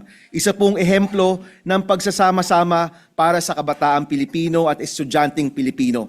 Kanina po, nag-uusap kami ni Secretary Angara at sabi nga po, magandang goal ang masimulan ang 25,000 classrooms ngayong 2026. Sa totoo lang po, malaking talon po ito mula po sa 2025 goals. According to DepEd, 99 lang po ang nabuong classroom ng DPWH in 2025. From 99 to 25,000 is a big leap. Pero naniniwala po ako kung tulong-tulong po tayo, kasama ng mga LGU, ng mga CSO, nakatutok ang legislatura, nakafocus ang ehekutibo, kung tulong-tulong po tayo, magagawa po natin ang record-breaking 25,000 classrooms started in 2026. Pangatlo, dahil galing rin po ako sa Iloilo nitong nakaraang weekend sa Dinagyang, nakita ko po doon na ang Iloilo ay isang POC or Proof of Concept on Basic Education Services. Nakwento po nila sa akin. Noong nagsimula po sila, 3 out of 10 grade 3 learners could read. Only 3 out of 10. Kumbaga po, 30% lang yung kayang magbasa. Pero sa partnership po ng DepEd, ng EDCOM, ng Iloilo LGU at ng Sinergia Foundation, nataas po nila ang literacy rates mula 30% to 90%. Isa pong proof of concept na kaya po nating matawid ang napakababang numero pagdating sa proficiency. Nagawa po nila ito sa tamang paggamit ng pondo, kasama po ang empowerment and accountability ng mga LGU at mga komunidad. Nung hinarap na daw po ang datos sa mga mayor at mga barangay captain, nung nakita nila ilang estudyante ang hindi marunong magbasa, ilang estudyante yung laging behind, yung mga mayor, governor, barangay captain, kasama ng mga magulang, ng guro at mga estudyante, nagtulungan para itong 30% learning rate po nila, naging 90% literacy rate. Nakikita po natin na mga ehemplo gaya po nito na meron pong mga pag-asa, meron pong magandang kwento, meron pong totoong solusyon ay pwede pong maikalat sa buong Pilipinas, hindi lamang sa isang lugar o isang probinsya lamang. Ito pong mga nakikita po natin, yung tamang pagpondo, patuloy na pagpasa ng mga reforma, and proof of concepts in different provinces and regions in our country, ito po yung nagbibigay sa atin ng pag-asa na kahit hindi ho maganda itong nasa report, nakikita ho natin na may pag-asa po tayo pagdating sa pag-address ng krisis sa edukasyon sa ating bansa. Lahat po tayo, mula presidente, mga mambabatas, mga LGU officials, hanggang barangay captain, kailangan po talaga magsama-sama at magtrabaho para bumuo ng panibagong solusyon sa mga matagal ng problema sa sistema ng ating edukasyon. Meron na po tayong historic funding. Ngayon naman po ang kailangan natin, historic solutions to our historic problems. At inaasahan ko po, sa bagong yugto, dito po sa 10-year plan na hinahain po namin dito po sa Kamara, uhugutin po natin ang tapang para magawa ang kailangan para sa kabataang Pilipino. Maraming salamat, Mr. President, and we thank our colleagues for their continued support for all of the reforms when it comes to education in the Philippines. Maraming salamat po. Thank you, Senator Mamakino, for that EDCOM report. Majority lead, yes, Senator Erwin Tulfo is recognized.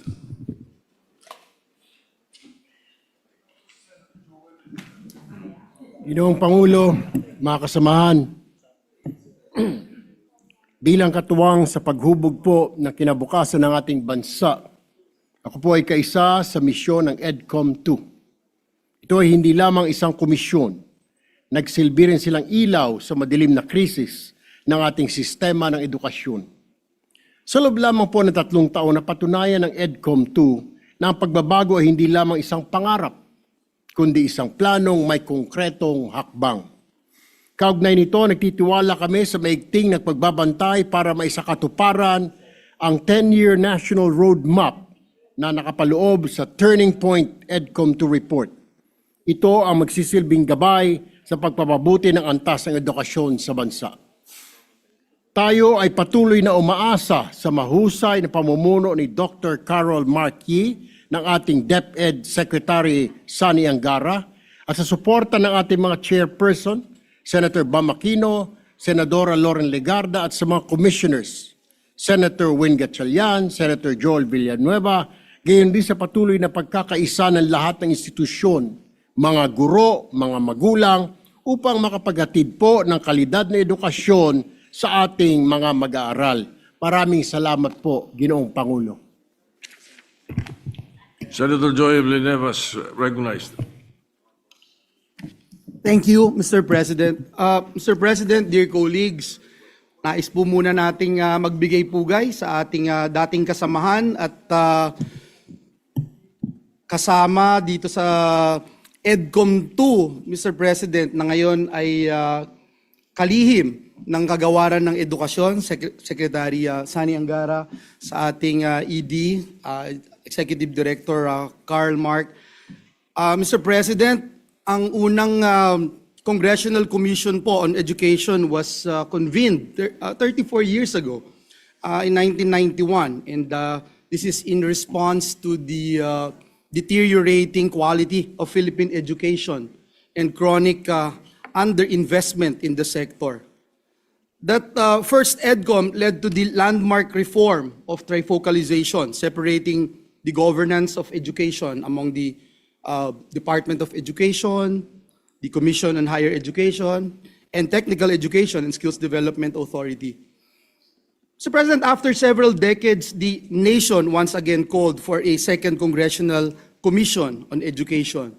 This call was shaped by a clear and undeniable reality: persistent learning gaps and the country's weak performance doon po sa mga international assessments, such as PISA, which exposed a deep learning crisis in our education system.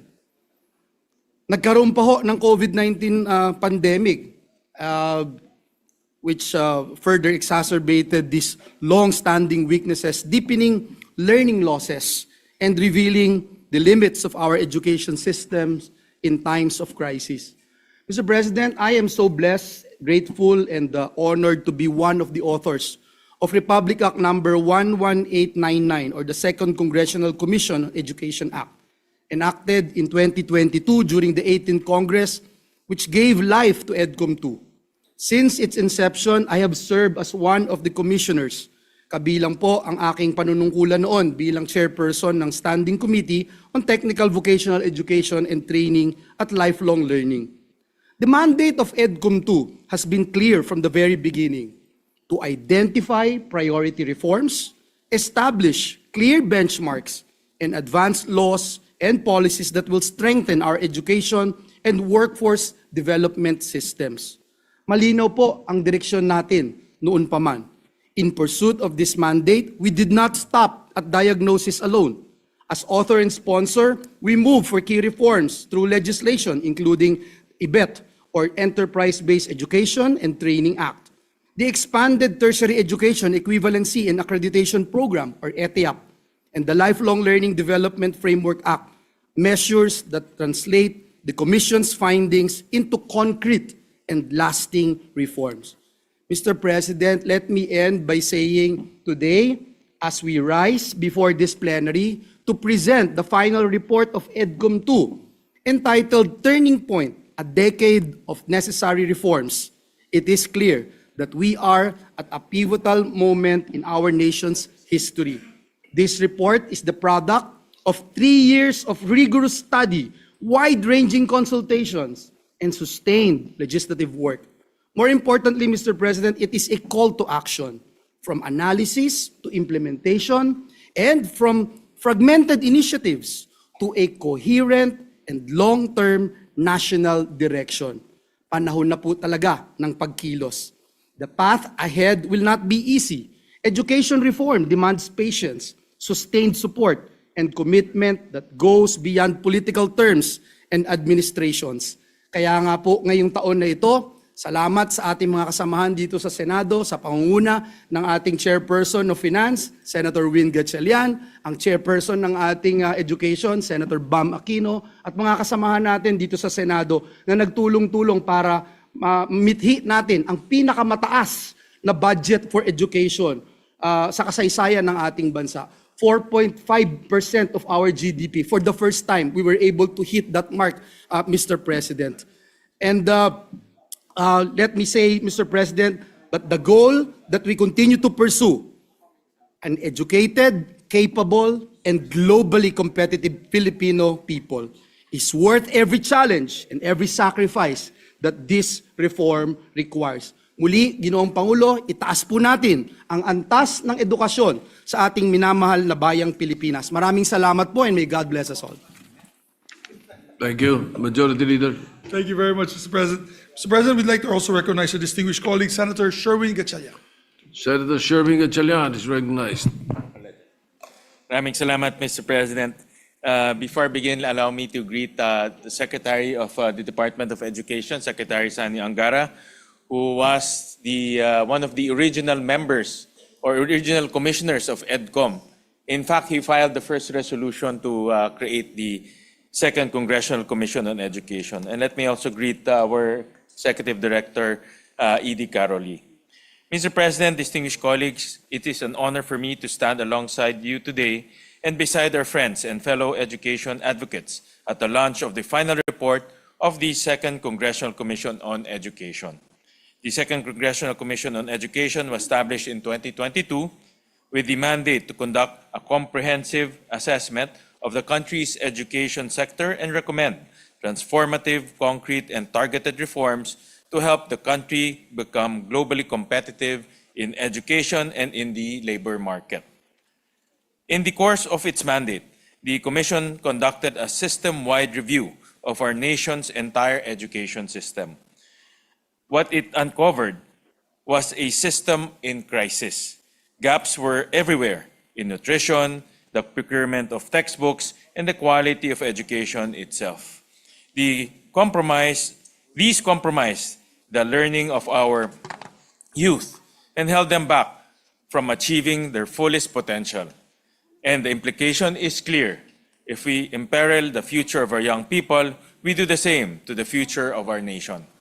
The final report of the Second Congressional Commission on Education is entitled Turning Point, a Decade of Necessary Reforms, 2026 to 2035.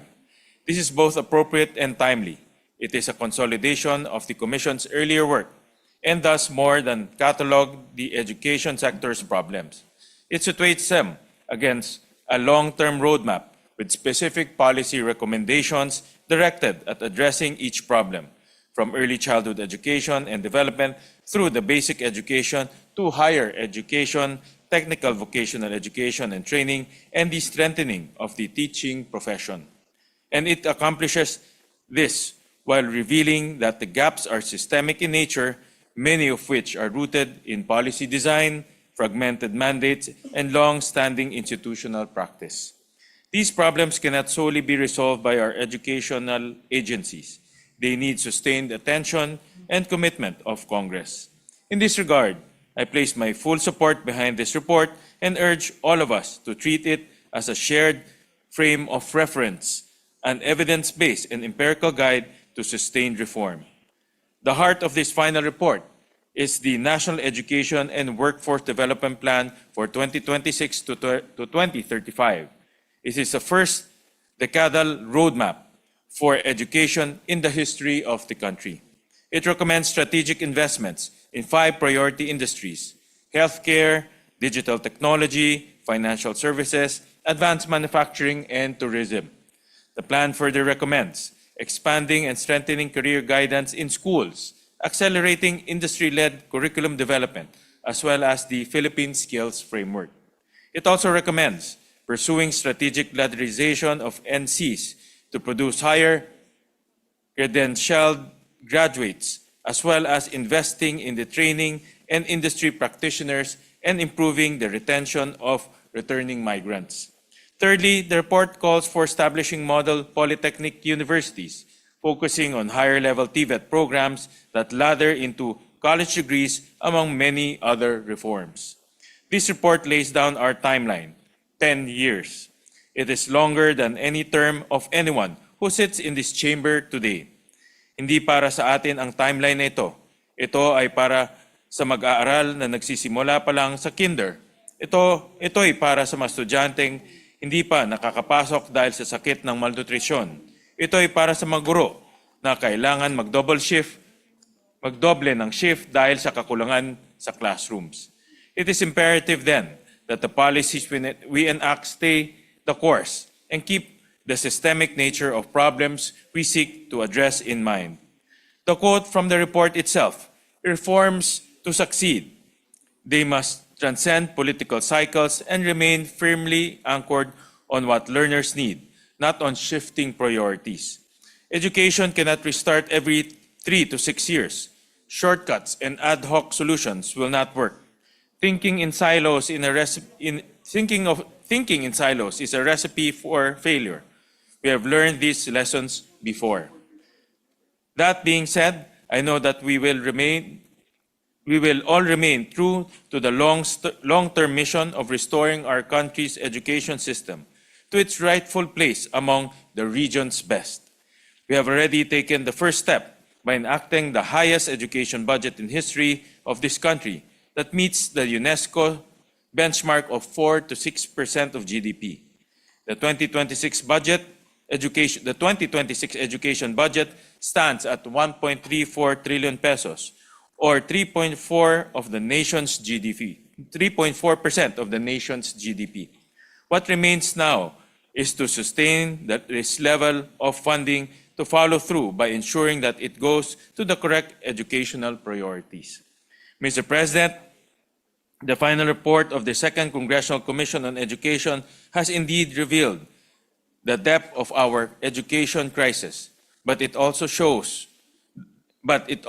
us that this struggle is winnable, that this is a crisis we can overcome. Bihira tayo bigyan ng pagkakataong baguhin ang kasaysayan ng ating bansa. Ang panahong ito ay isa sa mga sandaling huhubog sa kinabukasan ng edukasyon sa Pilipinas. Malinaw kung gaano kalaki at kalalim ang problemang kinakaharap natin. Alam na natin kung ano ang dapat ayusin at may pondo na tayo para kumilos. There's no excuse. The rest now truly is up to us. Before I conclude, I would like to thank and acknowledge the entire EDCOM 2 Secretariat, led by Executive Director Dr. Carol Marquis, and the EDCOM 2 Advisory Council for their dedication, guidance, and insight.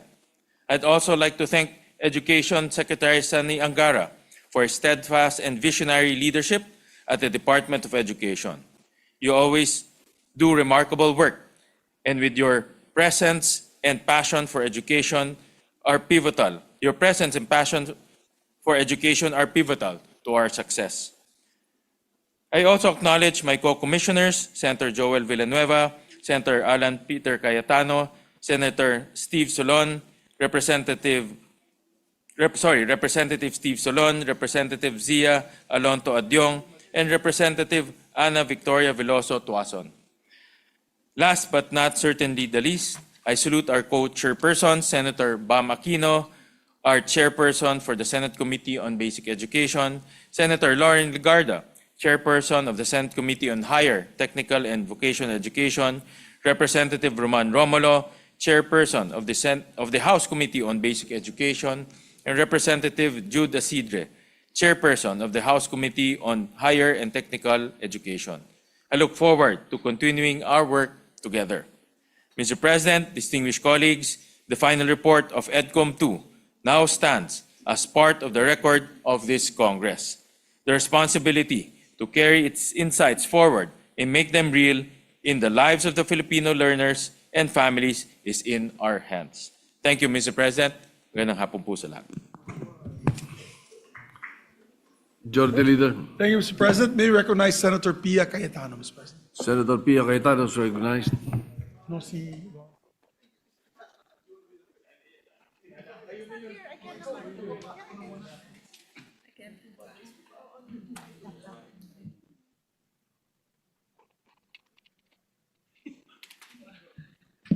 Thank you, Mr. President. Mr. President, I just wanted to express my gratitude to the entire EDCOM family, from the commissioners, our colleagues, to the secretariat, of course, to the executive director, and to everyone who has made EDCOM what it is today. They have given invaluable contributions that have helped, that not just helped craft the bills, the measures that we have enacted, but have basically been the basis of the measures that we have enacted here. And it has really been, it has been able to provide so much guidance. It is a blessing that our Secretary of the Department of Education came from EDCOM, so it was an easy, it was easier for him to implement. We were together with Senator Joel, Senator Sherwin. Sino original natin? Ako. And Senator Cheese. Yeah, we were the originals, no? But when Senator Angara left us, he took with him all these insights that we learned from EDCOM. So aside from the fact that we have so much faith in him, that's already a given, but we knew that we had equipped him with all the research that he would need, and he continues to make use of. So I just really want to express this sense of gratitude for all the work that has been done. And I will take this home. Napakabigat. I don't know if anyone has, this is serious stuff, and I'm pretty sure that what is inside is as heavy and as meaningful as the weight it is, the weight that you can feel. I don't know, this is, what is this? 3 kilos? Anyway, it's a lot of stuff. We look forward to the continuation of the work that was started. We cannot stop because learning is a lifelong process, so EDCOM must continue its work. I would like to have more to say. Unfortunately, I wasn't feeling well and wasn't able to attend. So, di na ako mag-iimbento ng insights ko, but rest assured that I will go through this, and then I will be posting my observations and my summaries, my own summary of what is contained here, because I think this is very valuable. Thank you, Mr. President. I do believe that our children are in good hands, not just with the Secretary, but with all the work that EDCOM has done. Thank you. Senator Lone Legarda is recognized.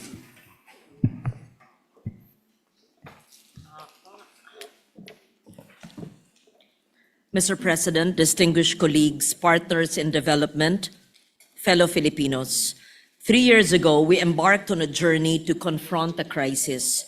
Today, I stand before you to declare that we have reached a turning point. I rise alongside our colleagues, Senator Bam Aquino, Senator Sherwin Gatchalian, Senator Joel Villanueva, Senator Alan Peter Cayetano, Senator Pia Cayetano, and all our colleagues who have manifested their sponsorship speeches to formally submit to the Senate the Commission's final report, Turning Point, a decade of necessary reform, in the National Education and Workforce Development Plan, NATPLAN, 2026 to 2035.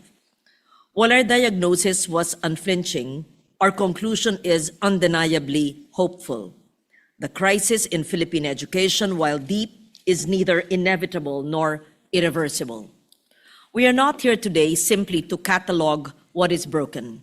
We are here to present the proof that we have already begun to fix it. We are here to chart a future where the boundless potential of the Filipino learner, is finally unleashed. Mr. President, cynicism is easy, but progress, however hard-won, is undeniable.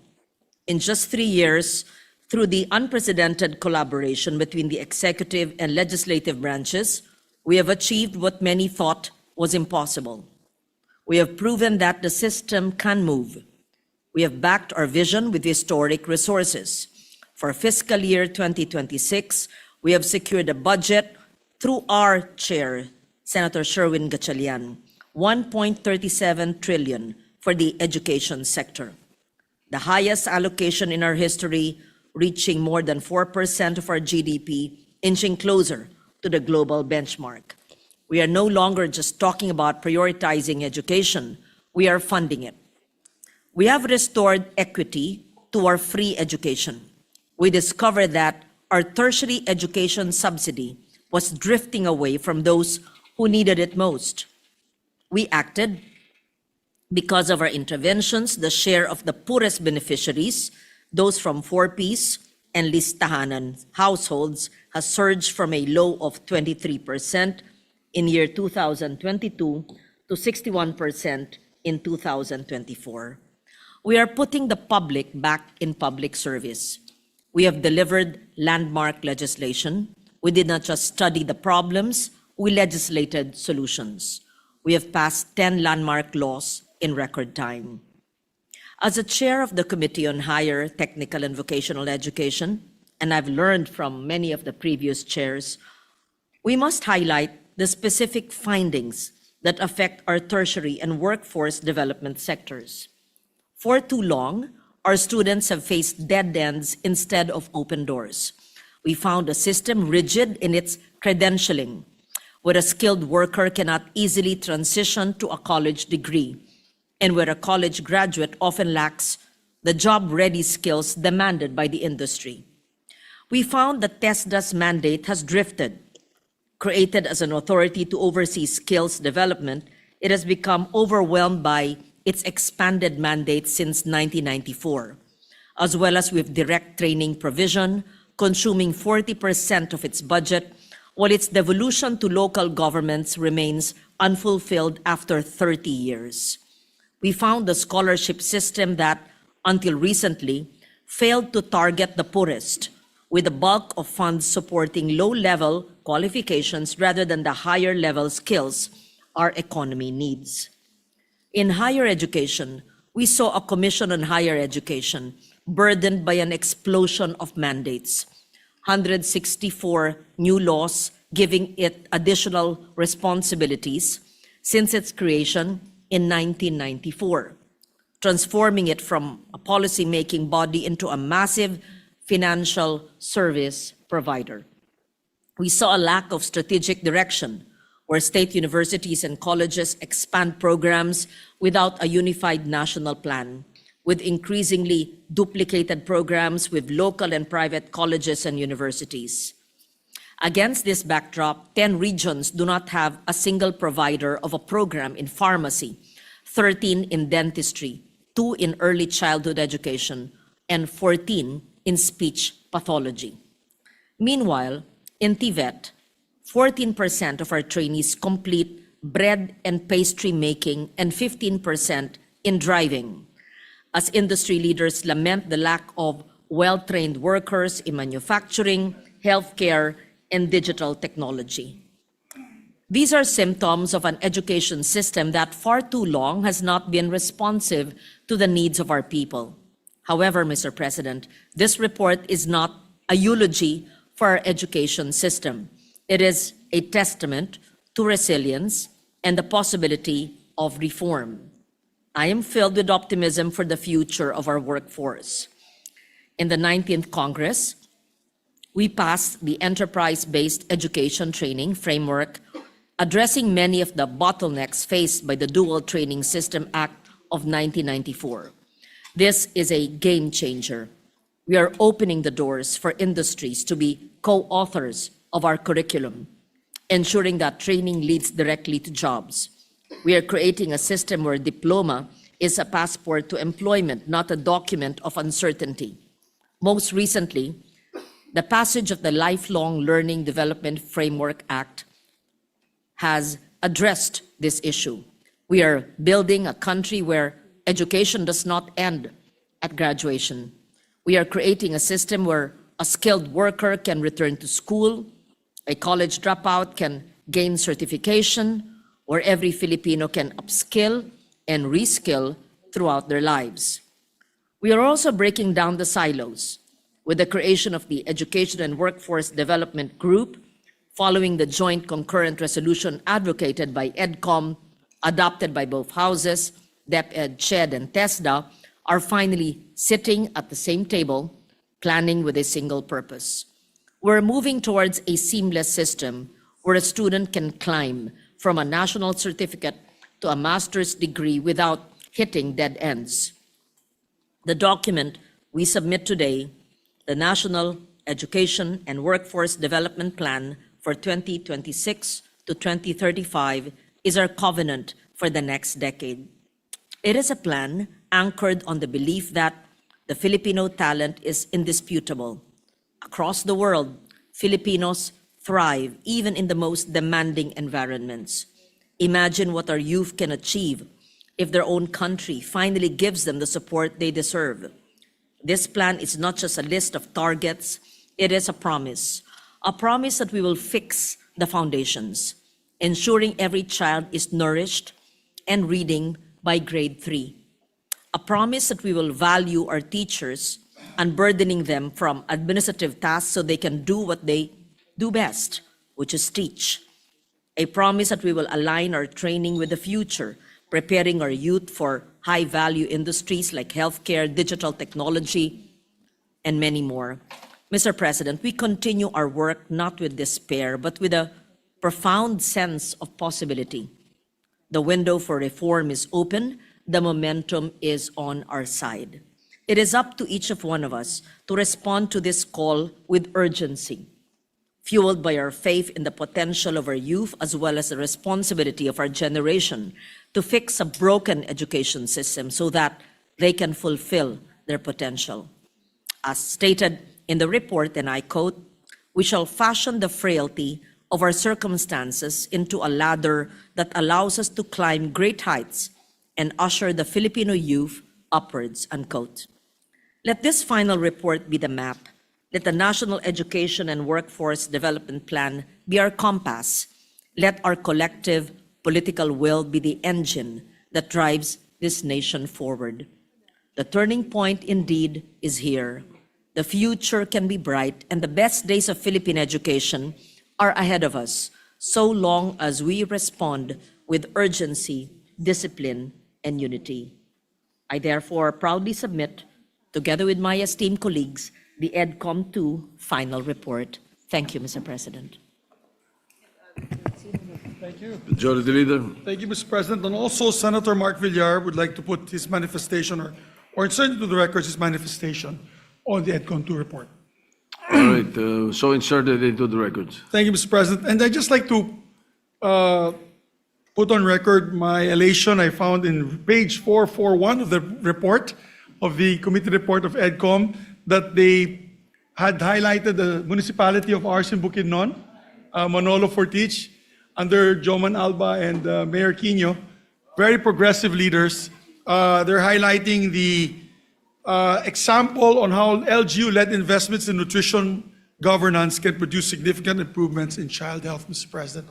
So we're doing a bit of feeding program with the children there, Yes. and it's been very successful. Together with Del Monte Foundation, I believe, has been supporting them as well as the LGUs. So it shows that every little bit helps. Everyone can help, Mr. President.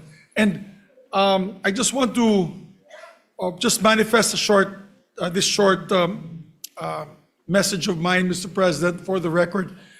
Today I read, unfortunately, I think it was a Facebook story, wherein the grade 7, I think it was one of the recommendations of EDCOM, were saying that the grade 7 levels of reading are not actually being done by grade 7. It's like the grade 7 students, Mr. President, are like grade 5 levels when it comes to reading and comprehension.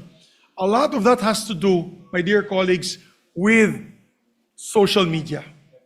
I just watched the news last night. France is going to start, Mr. President, a ban on social media on children below 16 years old. England is about to do the same, United Kingdom.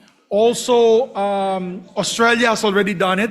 I believe France is also going to do it. Mr. President mentioned France earlier. So there are several countries that want to do it, Mr. President. Maybe it's time to study that option that we should also ban, because I notice even with my youngest son, Mr. President, the argument every night with my wife is trying to sit him down to read the books that he's supposed to read, the novels that he's supposed to read for his English classes. And it is so difficult for them to sit down in one corner to even just read these books that we used to read, Mr. President, when we were younger.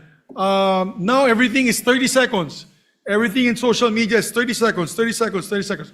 So we're going to have a generation, Mr. President, the next generation, Generation Alpha, who will not be able to concentrate and be able to solve problems because they just want quick fixes, all quick fixes, Mr. President. Something that we should study further in this chamber. Maybe we could lead on that, Mr. President. I believe these first world countries have are doing something right with this ban on social media on children, Mr. President. So I'd like to congratulate EDCOM too on their final report and say a job well done, Mr. President. Therefore, with that, I move that we suspend session for a few minutes to have a photo opportunity with these men and women of EDCOM 2 who really worked hard, all the stakeholders who worked hard to make this happen. And maybe a prayer, Mr. President, a prayer that government will actually follow through with all these wonderful recommendations, comprehensive recommendations made by the committee. Thank you, Mr. President. Yes, we will do so. Again, congratulations. And the session is suspended for 1 Senate minute.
Mr. President. Mr. President, may we recognize a distinguished colleague, Senator Rafi Tulfo, to avail of the privilege hour.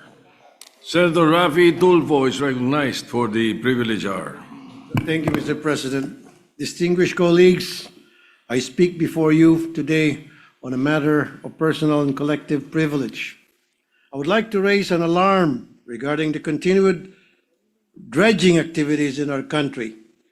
Di po kakayanin ng konsensya ko na manahimik sa bagay na ito dahil kinabukasan ng ating kalikasan at ng industriya ng pangingisda ang nasa peligro.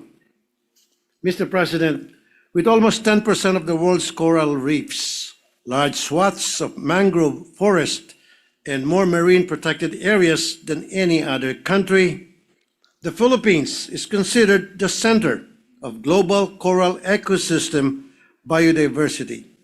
As such, our coastal waters serve as a source of livelihood of 1.9 million registered small-scale fishers and their families. These small-scale fishers catch nearly half of the Philippines' fish supply. Furthermore, the Philippines fisheries sector generates more than 3.3 billion pesos a year. I cannot overemphasize the need to protect this industry, not just for the livelihood of our fisher folks, but for our food security as a nation. Kaya para na po akong sirang plaka pagdating sa dredging. Ang daming committee hearings at budget hearings na kwenisyon ko po ang ilang dredging activities.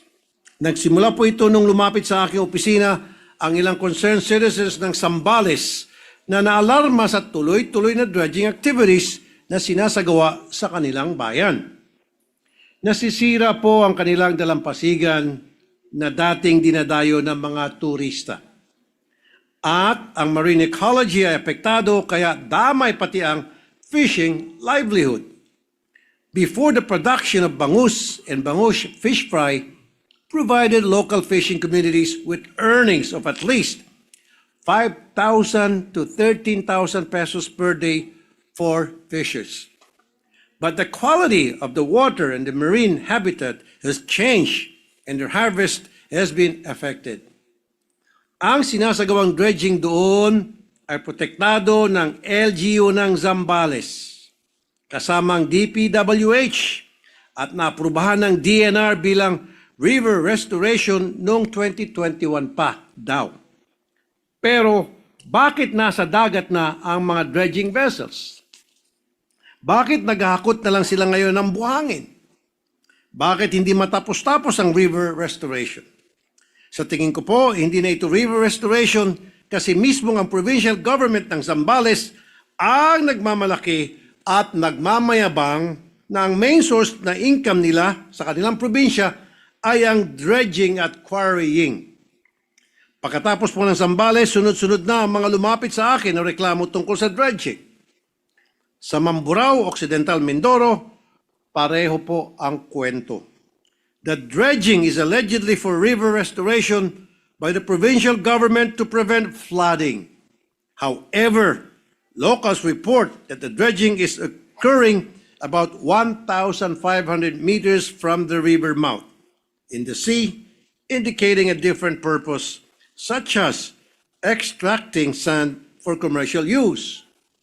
Nung inilapit sa akin, agad-agad din naman po napaalis ng LGU at natigil ang dredging. Ibig sabihin, hindi lehitimo ang operasyon.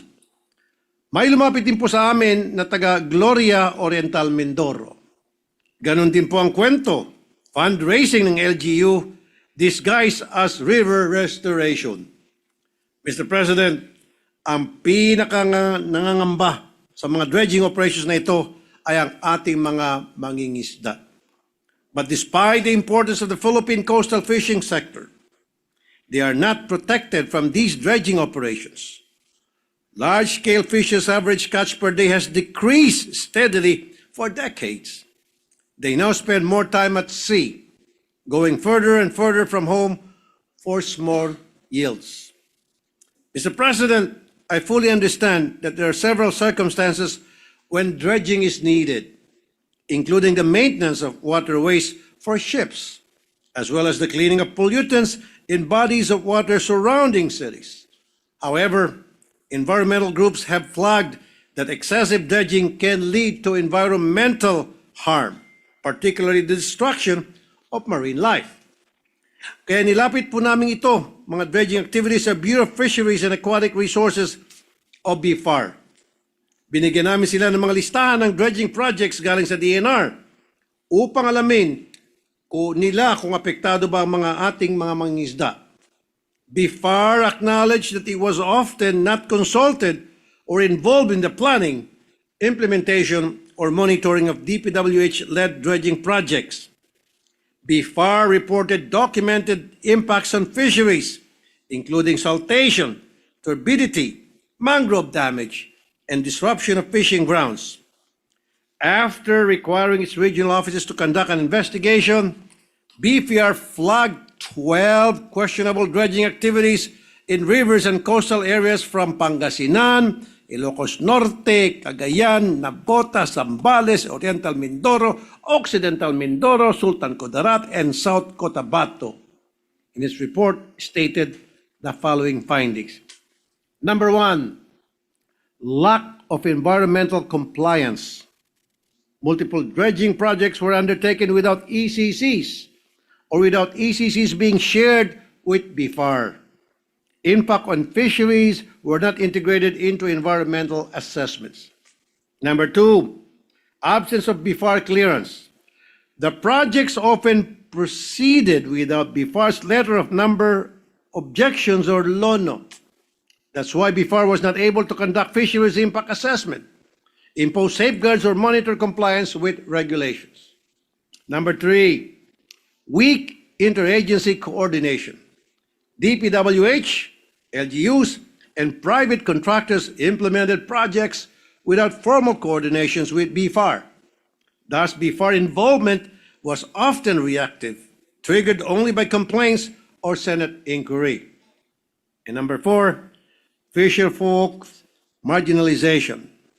Fisher folks are suffering from reduced fish catch, income loss, and increased water turbidity and noise. BFAR said that these impacts were not systematically documented prior to project approval. The problem with our DNR is namimigay lang sila ng ECC. If walang nakatingin, basta-basta na lang nag-i-issue ng ECC, depende sa sinasabing sa magkanong pilak na pwedeng ibigay. Walang genuine concern for our environment.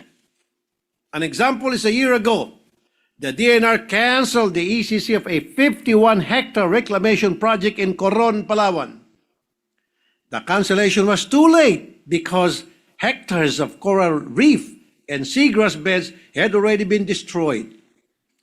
A biophysical assessment showed that 27% of corals died, while the remaining corals were slowly dying due to sedimentation. The irreversible damage has been done, and it would take many years and huge amounts of money to rehabilitate the damaged ecosystems, with no assurance that it would be restored to its original pristine state. The same is happening with the marine ecosystem. It will take decades to recover from the damage. In the meantime, the people suffer. We must put a stop to this, Mr. President. Let me highlight the recommendations of BFAR. Number 1, there must be a mandatory BFAR clearance before dredging. Number 2, interagency coordination with DPWH and DNR. Number 3, fisheries impact assessments as part of environmental studies.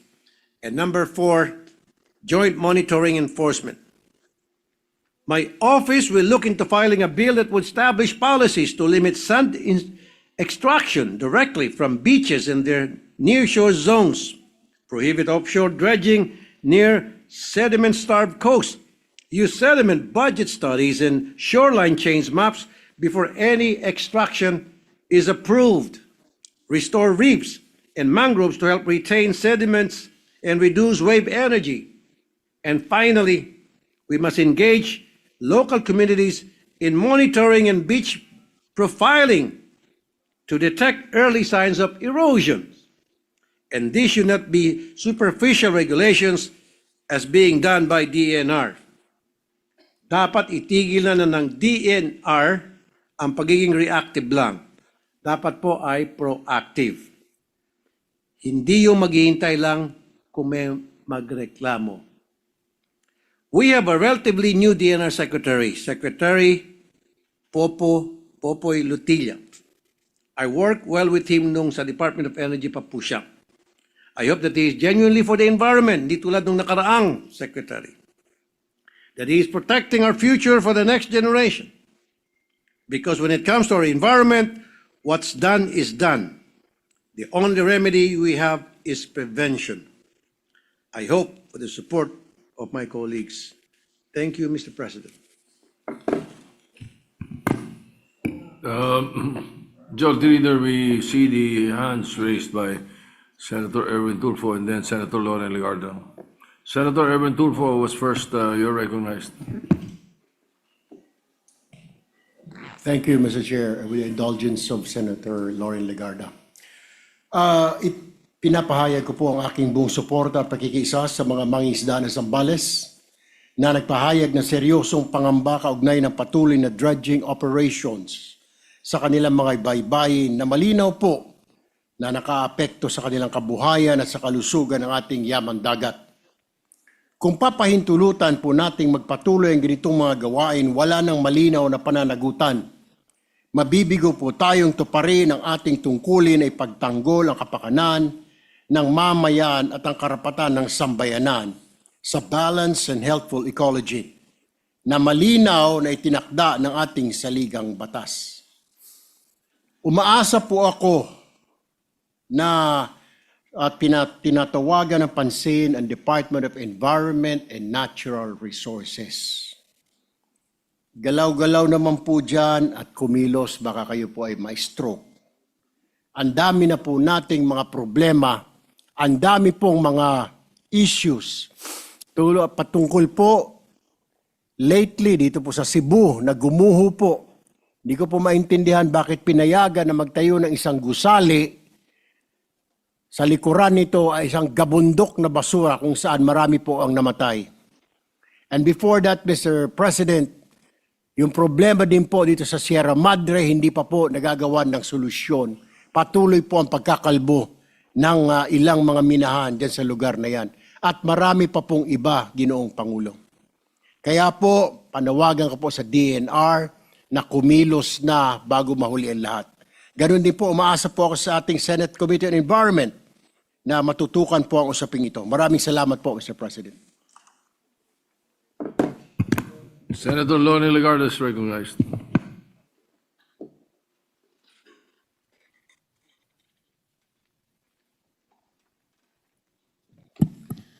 Thank you, Mr. President. With the permission of the sponsor, may I rise to manifest my strong support for the privileged speech of Senator Raffy Tulfo on the continuing problem of illegal black sand mining. And after this manifestation, may I propound some questions.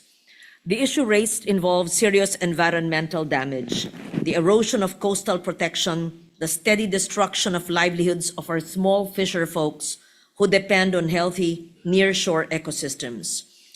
The removal of black sand from coastal and seabed areas destabilizes shorelines, accelerates erosion, degrades fishing grounds that sustain coastal communities. Fishermen experience declining catch and are forced to venture farther out to sea, incurring higher costs and greater risk, while families face income loss and food insecurity.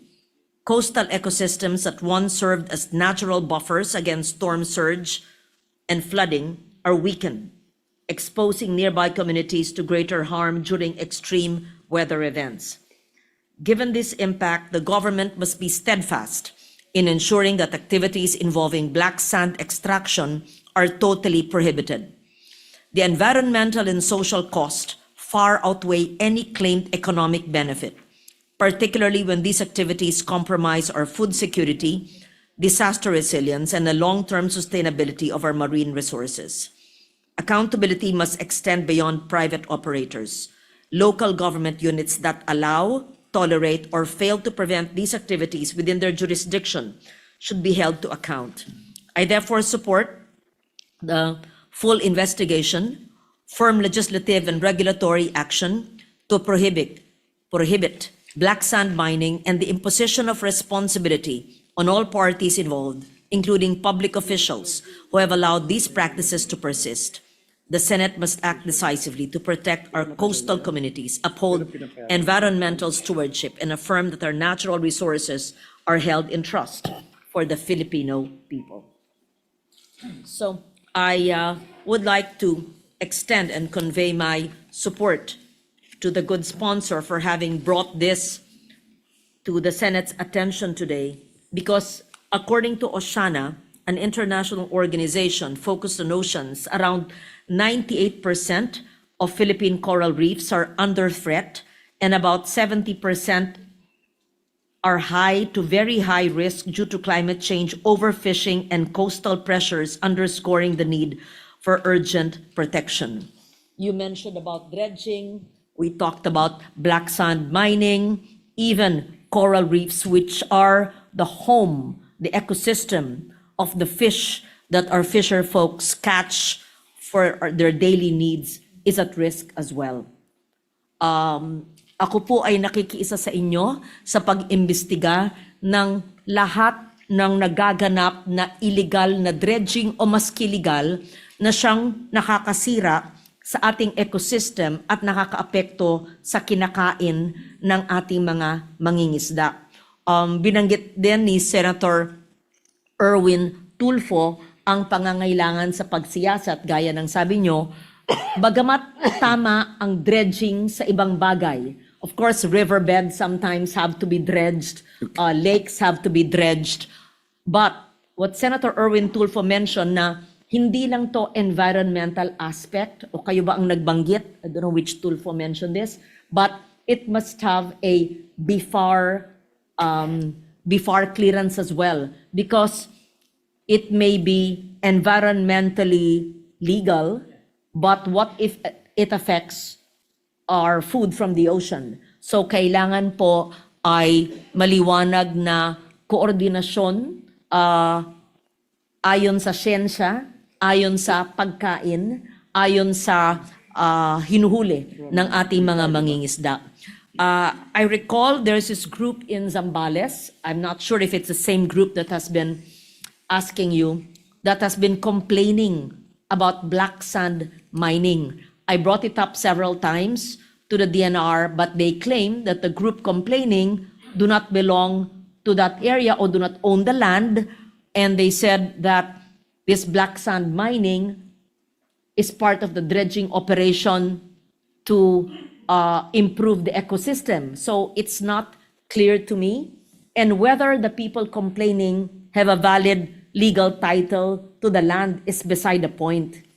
Ang mahalaga ay nakakasama ba, at binanggit pa sa akin ng grupong kausap natin ay Chinese vessels daw ang kumukuha ng black sand doon at dinadala kung saan. What part of Zambales was this? Yung sa Zambales, wala silang po ng letter of objection. Not sure, yes. Yeah. It must have been the same group. So, ang pangangalaga sa ating mga coastal ecosystems, iba pa ang pangangalaga sa ating mga bakawan at ating mga mangroves, ang pangangalaga sa ating coral reefs na bahay ng ating mga isda. Ang dami-daming dapat alagaan, bantayan, and I agree with you that the DNR and the local governments must not be reactive. Hindi lang pag nawasak na, pag meron ng pumasok ng mga barko, pag sinisira na o kinuha na, doon lang mag-iimbestigasyon. It must be protection and prevention rather than curative and investigation. And so, with that, I just ask the good sponsor, ano ba ho ang mga kailangang polisiya, or maybe not a policy, what must we do with urgency so that all these illegal and harmful extraction from our marine ecosystems will stop, so that our fisher folks who are benefiting, of course, from our the food that they gather from the seas will be protected. Ano po ang inyong rekomendasyon? Thank you, Mr. President. Before I would answer your question, you did mention about a group that came to my office to complain at sinabi po ng provincial government ng Zambales na bakit ka nagreklamo, hindi naman you don't belong here, hindi naman kayo taga rito. Ang pangalan po ng grupo ay Pamalakaya.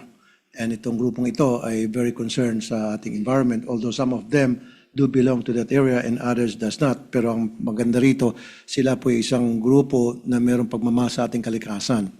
Now, in answer to your question na ano pong dapat gawin, ang nangyari kasi every time na meron pong mga dredging operations, wala pong coordination ang DNR sa BIFAR. Very important po yun na sana bago magkaroon ng dredging operations kahit sa ang parte ng Pilipinas, it involves dredging sa whether sabihin nila river mouth, and then later on naman, cover up lang nila yon.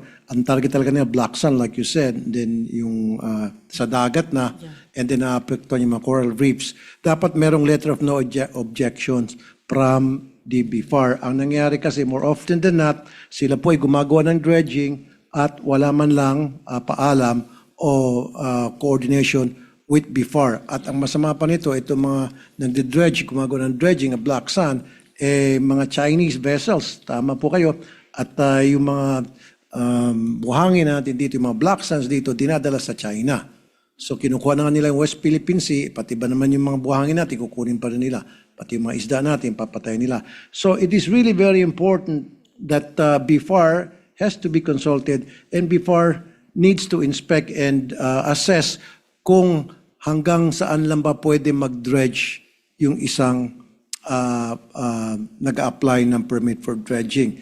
Pero ang nangyari sa ngayon, Mr. President, before is not even being consulted o kahit man lang isaalang-alang nila na sana kausapin, because BIFAR is the lone agency that knows better when it comes to the environment, when it comes to our fisher folks, na kapakanan natin mga fisher folks, and of course, yung mga laman dagat kung sa ika nga nila. Thank you, Mr. President. Thank you very much for that statement. May I add, Mr. President, that reported black sand mining sites in the country would be in provinces but not limited to in Leyte, Cagayan, Pangasinan, and Zambales, according to reports. And it also suggests there is a report that the DNR classified the environment impact study for the Zambales dredging project under a department order way back in 2019 as a non-environmentally critical project. So I'm not sure why the DNR keeps on saying it's a non-ECP, yet research from marine organizations say that dredging at the river mouth may have caused the erosion in those areas. So these were old studies, but it's still relevant up to now. And in May this year, I understand that there was an investigation into claims made by the NICA, the National Intelligence Coordinating Agency, that the sand used, I'm not certain, but this is a report, in China's reclamation projects in the West Philippine Sea may have been sourced from our nation's coastal areas. So I also understand that there's a bill pending in the House of Representatives that prohibits black sand mining. I'm not sure if we have a counterpart here. Just so that we all understand, black sand mining extracts valuable minerals like magnetite and zircon from black sand deposits on beaches or riverbeds, often found near volcanic areas, but this is highly controversial due to severe environmental damage, including coastal erosion, flooding, ecosystem destruction, and land subsidence, leading to widespread illegal operations in the Philippines. And communities suffer loss of livelihood and increased vulnerability to natural disasters. And so I would join Your Honor in an investigation not just with the DNR as resource, but perhaps the Pamalakaya and even militant grassroots organization who know the situation in the far-flung rural areas, especially in marine areas, marine protected areas. Yeah, thank you, Mr. President. That's why sa next hearing sa environment, gusto ko pong ipatawag yung mga taga-DNR para we'll conduct an audit as to the numbers of dredging operations nationwide, and if these dredging operations, sila ba ay kumuha ng tinatawag na letter of no objection sa BIFAR, kasi nakasaad naman yung sa kanilang administrative order number 2022-02 na sa lahat ng dredging operations dapat, especially kung involved sa dagat, kailangan merong coordination sila sa BIFAR, kumukuha sila ng letter of no objection. Now, ang pagkakaalam ko po, karamihan sa mga dredging operations, walang letter of no objections kinukuha ang DNR sa BIFAR. Thank you, Mr. President. I will stop at that because the questions are endless, and I will join you in the hearing. And we would want the DNR and the BIFAR to submit preliminarily a list where there is black sand. I only had 4 provinces. Saan pa may availability ng black sand at saan may ongoing legal dredging ng black sand, at ano ang basihan ng kanilang ECC, and what is the impact to our fisher folks and to coastal erosion that negatively or adversely impacts on the fish or whatever catch is available in that area. And perhaps you could also involve or include the UPMSI, the Marine Science Institute, very credible academic institution. So thank you for bringing this up once again. I join you in this shared advocacy. Thank you, Mr. President. Thank you, Mr. President. With the permission of the senators, Senator Lacson is recognized to interject. Thank you, Mr. President. With the permission of the sponsor and the gentle lady from Antique, very quickly, Mr. President, in other words, triple whammy effect sa ating bansa ito. Number 1, environmental, because nasisira nga yung ating coral reefs and everything. Number 2, economic, kasi yung ating livelihood ng mga fisher folk. And number 3, security. Kasi yung kinukuhang sand, kinukuhang lupa, binibigay pa natin sa China para mag-reclaim, maggawa ng mga artificial islands, no? Para andito na lang sila sa tabi natin, tabi-tabi. So I just want to put that on record, Mr. President, for the consideration of the sponsor when he calls for a committee hearing to confront the DNR officials and other personalities involved. It's all driven by greed, Mr. President. No? Hindi na inisip yung, never mind the environment, probably, pero yung security aspect, that's, well, I could say this is tantamount to treason because you're aiding a foreign country which is actually a threat to our national security. Thank you, Mr. President. Yes, Senator Risa of the Veros recognized. Salamat po, Mr. President. Just a brief manifestation ng pagpapasalamat sa nag-deliver ng privileged speech, at intention ko pong sumama din kay Senator Loren at sa ating Senate President pro tempore na lumahok dun sa pagdinig na gaganapin dun sa speech ng good gentleman mula sa Isabela. Dahil po equally dun sa ecological, economic at saka security consideration. Salamat po, Mr. President. Thank you. Thank you. Senator Tulfo, the Majority Leader. Thank you, Mr. President.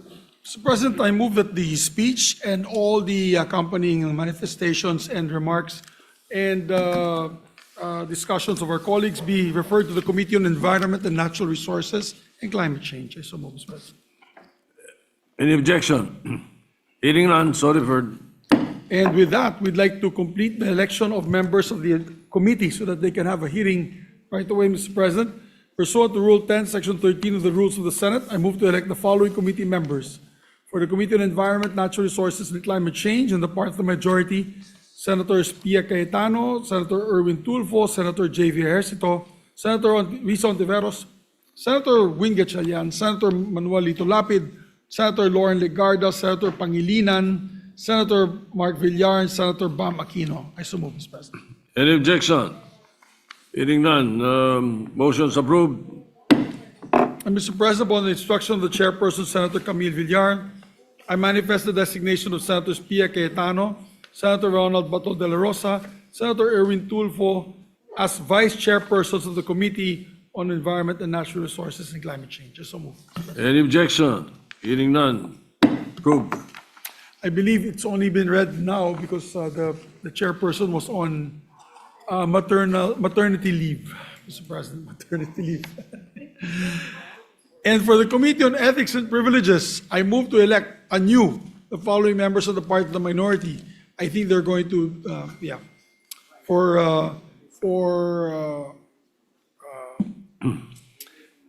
they replaced the members because of the conflict of interest, because I think the two members that were there, I think, have cases, Mr. President. So Senator Amy Marcos will replace Senator Batol de la Rosa, and Senator Rodante Marcoleta, Vice Senator Joel Villanueva. I so move, Mr. President. Any objection? Hearing none, motion's approved. And I believe the chairperson of the Committee on Ethics, Senator J.V. Ejercito, would like to also make a manifestation on his chairmanship or the committee, Mr. President. Senator J.B. Ejercito is recognized. Thank you, Mr. President. Dear colleagues, I rise on the matter of personal collective privilege. Gross neglect of duty is defined by the Supreme Court as, let me quote, the failure to give proper attention to a required task or to discharge a duty characterized by want of even the slightest care or by conscious indifference to the consequences insofar as other persons may be affected or by flagrant and palpable breach of duty. It is the omission of that care which even inattentive and thoughtless men never fail to give their own property. In case involving public officials, there is gross negligence when a breach of duty is flagrant and palpable. End of quote. Would there be a gross neglect of duty if we are faithfully following established rules of this institution? Maring gasgas na sa maraming ngunit nananatiling angkop na sabihin na we are men and women of the law. And as lawmakers, we do our business within the bounds of our rules that govern us. Tayo pong mga senador ay may rules na nagtatakda ng parameters ng mga kapangyarihan na ipinagkatiwala sa atin. Mayroon tayong limitasyon at hindi natin nais na lumabis dito. We have rules and we live by them every single day. Our primary duty, first and foremost, is to craft laws. We are lawmakers and we are expected to be the first to follow the rules, laws, and laws. Noong mga nakarang araw po ay nakarating sa akin ang maparatang na hindi ko raw umano inaksyonan ang mga complaints na na-file sa Senate Committee on Ethics and Privileges kung saan ako ay tinalaga bilang chairperson. I have even received an ethics complaint filed against me in my capacity as the committee chairperson. Sabi ko nga po, everyone is entitled to their own opinion and is free to file a complaint against anyone they feel they are aggrieved by. This is how democracy works. Ngunit para sa hindi pamilyar sa proseso ng ating trabaho sa lehislatura, marahil ay maari talagang mabuong iba't ibang mga haka-haka at akusasyon. You see, the status of the Committee on Ethics is largely due to a chain of events. The change in the leadership from former Senate President Francis C. Escudero to Senate President Vicente Tito Soto III is public knowledge. The internal structure of the Senate was also changed. Some of the officers were replaced and the new ones were elected. Committee chairmanships became vacant and new chairpersons were elected and new members supposedly nominated. Some committees were constituted and went about their business right away. Others, however, were not constituted yet. A committee cannot perform its powers and functions if it has not been constituted. If it proceeds without the benefit of being constituted, the committee risks invalidating all of its succeeding actions. Pwede po ba tayo magsagawa ng mga pagdinig? Maaari natin itong gawin, ngunit ito ba yung nararapat gawin? Wasto ba pa ito at naayon po sa rules of the Senate? Nakatali po ang ating mga kamay, nakatali po ang kamay ng chairman. Nakagapos po tayo sa prinsipyo at patakaran ng ating sinusunod. For as long as it remains unconstituted, the committee is likewise unable to adopt its own rules which shall govern its procedures and all the technicalities that come with it. The rules observed by the Committee on Ethics and Privileges of the last Congress do not automatically carry over to the present Congress. Under long-standing parliamentary practice, each newly constituted Congress begins as a separate, distinct body. Consequently, all committees must first be formally organized and their internal rules must be expressly presented, deliberated upon, and adopted by their members. It needs to be approved and adopted during the organizational meeting of the committee by its members from the 20th Congress. This includes the marking of the case numbers of the complaints filed, which my office has arranged and kept in the order they were stamped received. Sa kasalukuyang estado ng Committee on Ethics, ang maximum na pwede nitong gawin ay tumanggap ng complaint na maaring paningin ng ilan ay minimal. Binabasa at pinag-aaralan natin ang mga complaints na ating natatanggap at binibigyan natin kaukulang aksyon sa sandaling legal ng makapagsasagawa ng mga pagdinig ang Committee on Ethics. Isa lamang po ako sa 24 na miyembro ng 20th Congress. Hindi ko maipipilit kung sino man ang sa aking makasamaan na maging kasapi ng kahit na anong komite. Malaya silang tumanggap at tumanggi sa anumang nominasyon. I understand very well that deciding to be a member of this committee could take some time. Sa committee ito, mas marami kang magiging kaaway sa ating mga kasamahan kaysa magiging kaibigan. Mahirap pumagitna, ngunit tinanggap ko ang hamon. Kung 23 ang kasamahan ko rito sa plenaryo, ito ay lahat sila ay kakasuhan, doble nito at 46 agad ang panig na mabubuo. Sa bawat isang senador na kakasuhan, may isang panig na magagalit at pagtanggap ng komite sa inaing reklamo. Months later, the budget deliberations came and the focus of everyone in this August chamber was to cleanse the budget process and rid it from possible traces of corruption. I strongly agreed to this and I actively participated likewise in the process.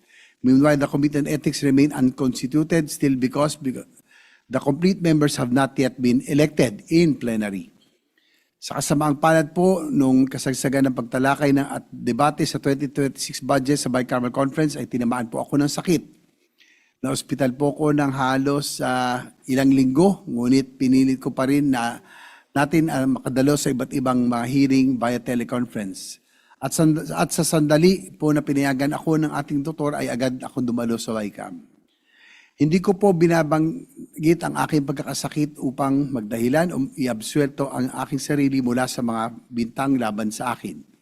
Wala naman din pong magagawa ang aking karamdaman para mapuno ang kakulangan sa kasapian ng Committee on Ethics.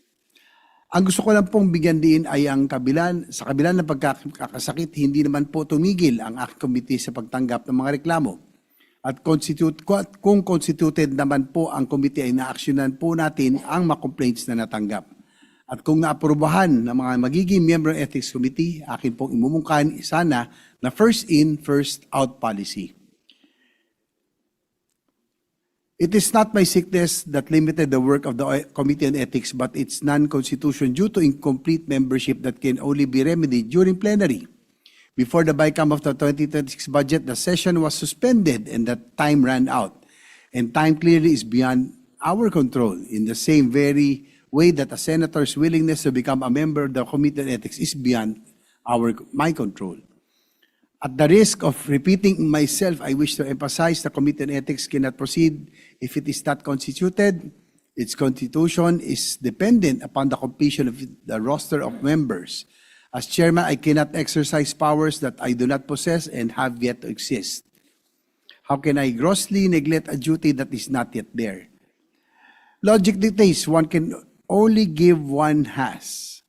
Therefore, I cannot neglect to fulfill something that has not yet been bestowed upon me. To accuse me then of grossly neglecting my duty is also grossly illogical. In being accused of neglecting my duty as chairperson of the Committee on Ethics, I am being pressured to act beyond what is lawful. Is it acting beyond the powers bestowed or delegated in itself gross neglect of duty, our duty to abide by our rules? Is it arrogance and abuse of power? The chairmanship of the Senate Committee on Ethics and Privileges was something that this humble representation did not choose or ask for. It was entrusted upon me by the current leadership of the Senate. Each of the committees has its own chair who facilitates and presides over its business and concerns. No matter how hard or easy such a duty may seem, we try our best to perform our mandate to the highest possible standards one could give. Kung ibang committee ng Senado ay pinag-aagawan at paunahan ang hiling na makuha, walang marahil ay may gusto na pamunuan ang Committee on Ethics. Ngunit tulad ng ibang committee, inialok ito sa isang senador na nakikita ang liderato na ninakaangkop at katanggap-tanggap na humawak nito. Kung bakit akong napili mag-chair ng Committee on Ethics ay tanging si Senate President Soto at kayong makasamahan ko na lamang ang makakasagot. I am chairing the Committee on Ethics at the pleasure of all of you, my colleagues, and I could give it up anytime. It is to your trust and confidence that I was elected to such a post, and the moment you lose it, I am more than willing to relinquish. Nais ko pong ipaubaya sa inyo, Ginoong Pangulo, at makasamahan ang kapalaran ng Chairman ng Committee on Ethics and Privileges. I trust your wisdom and expertise in handling such extraordinary situations. I occupy the position as chairman at your pleasure, and I am always ready to vacate the post the moment your trust and confidence fades. Delicadeza is something I value and take pride in. Now, Mr. President, if this august body still wants me to head the Senate Committee on Ethics and Privilege, since the membership has been completed yesterday, I would like to inform the Chamber that we are in the process of reviewing the rules of the committee adopted last Congress. Once we are done with our review, we will furnish everyone a copy of your comments and possible additional inputs. We are likewise preparing to schedule the organizational meeting of the committee where the members, may formally organize and adopt the rules to govern its proceedings, hopefully by next week. We plan to do this with utmost respect for the processes, established rules, and traditions of this institution, in faithful fulfillment of our mandate without any gross neglect of our duty. Maraming salamat po at pagpalain po nawa tayong lahat. Thank you, Senator J.B. Ejercito. You have our full trust and confidence as chairman of the Committee on Ethics and Privileges. Thank you, Mr. President. And just a short manifestation in support of our chairperson, Mr. President. Go ahead. Mr. President, the chairperson of the Committee on Rules, I must emphasize that we in the Senate have always operated under a committee system. And this system is bound by a set of rules. This is to ensure that all measures, or in this case, the case of the Ethics and Privileges Committee, are properly dealt with. Kailangan pong maintindihan ng lahat ng nakikinig po na yun, a committee must first have a complete membership before it can be organized and conduct a hearing or meeting. As you know, even to this last minute, we had to change members of the Committee on Ethics. Kaya hindi po mabuo yung committee at hindi po sila makatawag po ng isang hearing. So, let me repeat, kailangan po maintindihan ng lahat ay kailangan kompleto po ang membership ng committee to be organized and conduct a meeting. For the Ethics and Privilege Committee, we did not complete the membership until today, this afternoon. And sure enough, Senator JV is already looking forward to calling for a hearing by next week. I say all of this, rather, Mr. President, to ease the concerns of the committee's chair's supposed negligence as brought about by some complainant. I assure our people that everything has been proceeding in order and keeping with the rules of the Senate. And we trust that Senator JV will continue to uphold the Senate rules as the Ethics Committee is now empowered to proceed with its functions. He is also the best candidate and best person for the job, Mr. President, because he's the reluctant candidate. He didn't want this position from the very beginning, but he's willing to make the sacrifice to make sure that each and every one of us will be following the rules and procedures and ethical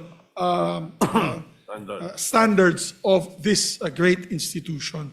So we thank him for that, Mr. President. Mahirap pong maging chairman ng ethics. Marami pong tumanggi dito, pero siya, being reluctant that he is, we had to convince him, and he gladly agreed to take the job, especially now that there are pending cases on this issue. We trust him and fully support him, Mr. President. We give him our 100% support. Maraming salamat, Mr. President. All right, thank you, Majority Leader. And Mr. President, last item on the agenda, since we already can approve this on second reading with the permission of everyone, including those proponents who proposed amendments, I move that we consider for amendment, Mr. President, Senate Bill number 1509 under Committee Report number 13. Any objection? Hearing none, consideration of 1509 is in order. This is the This the Philippine- parliamentary status, Mr. Majority Leader. Thank you, Mr. President. We are in the period of amendment, and we are taking up the act establishing the Philippine Geriatric Center for all our super senior citizens, Mr. President. So, maraming matutulungan itong centers na ito. Mr. President, Of we course. recognize Senator Risa Ontiveros. Senator Risa Ontiveros is recognized, the principal sponsor of the measure. Salamat po, Bill amendment. Mr. President. Mr. President, colleagues, the proposed amendments to the Philippine Geriatric Center Bill reflect the valuable insights shared during the interpellations of Senators Pia Cayetano, Rodante Marcoleta, Bongo, Robin Padilla, and Jinggoy Estrada. These amendments ensure that the PGC will not only serve as a tertiary specialty hospital for our older persons, senior citizens, and the elderly, and our aging population, but also function as the apex of an integrated, inclusive, coordinated, and sustainable geriatric care system. They likewise guarantee priority access for indigent and vulnerable older persons and align the measure fully with the Universal Healthcare Law and the Sustainable Development Goals framework. Furthermore, the amendments strengthen the PGC's age-friendly design, leadership and management, service integration, project completion timelines, and congressional oversight, ensuring that this landmark facility is inclusive, responsive, and accountable, and capable of meeting the needs of our rapidly aging population. On Section 2, Declaration of Policy, Mr. President, amendment from Senators Pia Cayetano and Robin Padilla, aligning the PGC with our SDG commitment to achieving health equity, making it future-ready, globally aligned, and socially just and responsive to the urgent needs of the aging population. On page 1, delete lines 6 to 7 and replace with the following paragraph.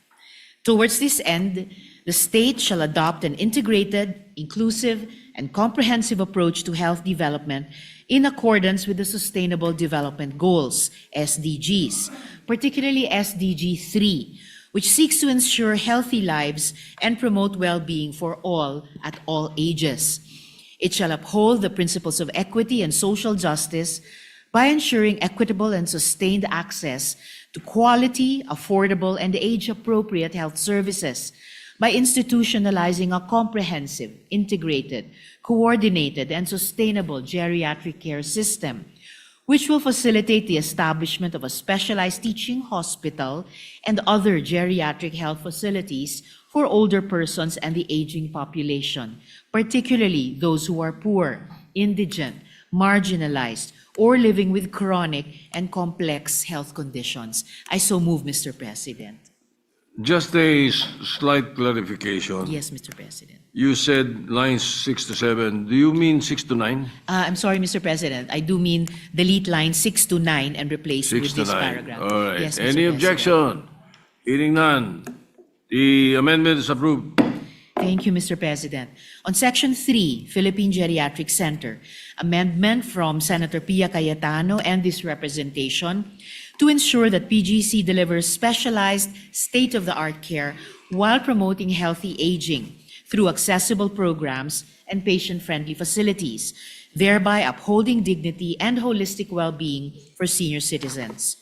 On page 1, after line 12, insert new paragraph to read, "The PGC shall provide comprehensive health services for geriatric patients, including medical, diagnostic, rehabilitative, and wellness care designed for the older persons and aging population.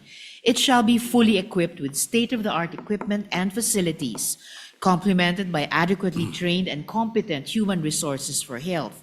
It shall likewise promote healthy aging through creation of age-friendly programs and facilities. I so move, Mr. President. Any objection? Hearing none, the amendment is adopted and approved. Thank you, Mr. President. On Section 4, Purposes and Objectives, amendment from Senator Pia Cayetano and this representation to strengthen coordination between and among PGC, national government agencies, local governments, and other stakeholders. On page 2, delete lines 4 to 6 and replace subsection B to read, develop and implement a comprehensive, integrated, and coordinated geriatric care system to ensure the delivery of geriatric health, social welfare, protection, and support systems for the older persons and aging population in close coordination with, but not limited to, DOH, Department of Social Welfare and Development, DSWD, National Commission of Senior Citizens, other national government agencies, local government units, and public-private stakeholders. I so move, Mr. President. Any objection? Hearing none, amendment is adopted, approved. Thank you, Mr. President. Amendment from Senator Bongo to explicitly state the complementary role of the PGC in relation to regional specialty centers pursuant to RA 11959 or the Regional Specialty Centers Act. On page 2, line 17, insert a new subsection E to read as follows. Provide a specialty training and technical assistance to geriatric care specialty centers pursuant to Republic Act No. 11959, otherwise known as the Regional Specialty Centers Act. Then re-letter the subsections accordingly. I so move, Mr. President. Any objection? Hearing none, amendment is adopted, amendment approved. Thank you, Mr. President. Amendment from Senator Pia Cayetano to encourage shared public and private partnership in the implementation of the PGC law. On page 2, after line 23, insert a new subsection G to read as follows. Foster linkage and alignment with the private sector for public-private partnerships in accordance with existing laws, rules, and regulations. Then re-letter the subsections accordingly. I so move, Mr. President. Any objection? Hearing none, approved. Thank you, Mr. President. In new section 5, age-friendly PGC site and facilities, amendment from this representation in response to the concerns of Senator Pia Cayetano to ensure that PGC will be compliant with internationally recognized principles on age-friendly amenities and facilities. On page 2, between lines 23 and 24, insert a new section 5 to read as follows. Section 5, age-friendly Philippine Geriatric Center site and facilities. The Philippine Geriatric Center, PGC, shall be designed, constructed, equipped, and operated as an age-friendly health facility that ensures the safety, accessibility, comfort, dignity, and independence of geriatric patients with appropriate support for their families and carers. The PGC shall comply with existing accessibility laws and national building standards and shall provide, at a minimum and as far as practicable, A, barrier-free and universal design features. B, senior-friendly patient rooms, wards, outpatient areas, and common spaces that reduce fall risks and support mobility, orientation, and infection prevention. C, accessible spaces for family members and carers, including accommodation and lodging for relatives and caregivers of patients requiring long-term care. D, facilities for long-term care, rehabilitation, memory care, palliative, and end-of-life services. E, accessible diagnostic, pharmacy, and support service areas. F, areas for health promotion, rehabilitation, mental health, social engagement, and recreational activities, including open spaces such as parks and walkways with trees and greenery. And G, disaster-resilient, and climate-responsive features addressing the needs of older persons. The Department of Health, DOH, shall ensure continuous compliance with this section and upgrade accordingly, pursuant to internationally recognized principles on age-friendly and elder-sensitive health facilities. Then renumber the succeeding sections accordingly. I so move, Mr. President. Any objection? Hearing none. Amendments adopted. Thank you, Mr. President. On new Section 6, Organizational Structure and Staffing Pattern, amendment from Senator Bongo and this representation prescribing the qualification of the medical center chief of the PGC. On page 2, line 27, after the word regulations and the period, insert a new sentence to read as follows. The PGC shall be headed by a medical center chief, who shall be a duly licensed physician with demonstrated experience and competence in geriatric care and in hospital administration and management. I so move, Mr. President. Any objection? Hearing none. Adopted. Approved. Thank you, Mr. President. On new Section 7, coordination with and assistance from other government agencies. Amendment from Senator Bongo and this representation, recognizing the continuing role of the JRRMMC, NCGH, vis-a-vis the program, or in terms of the program and service development.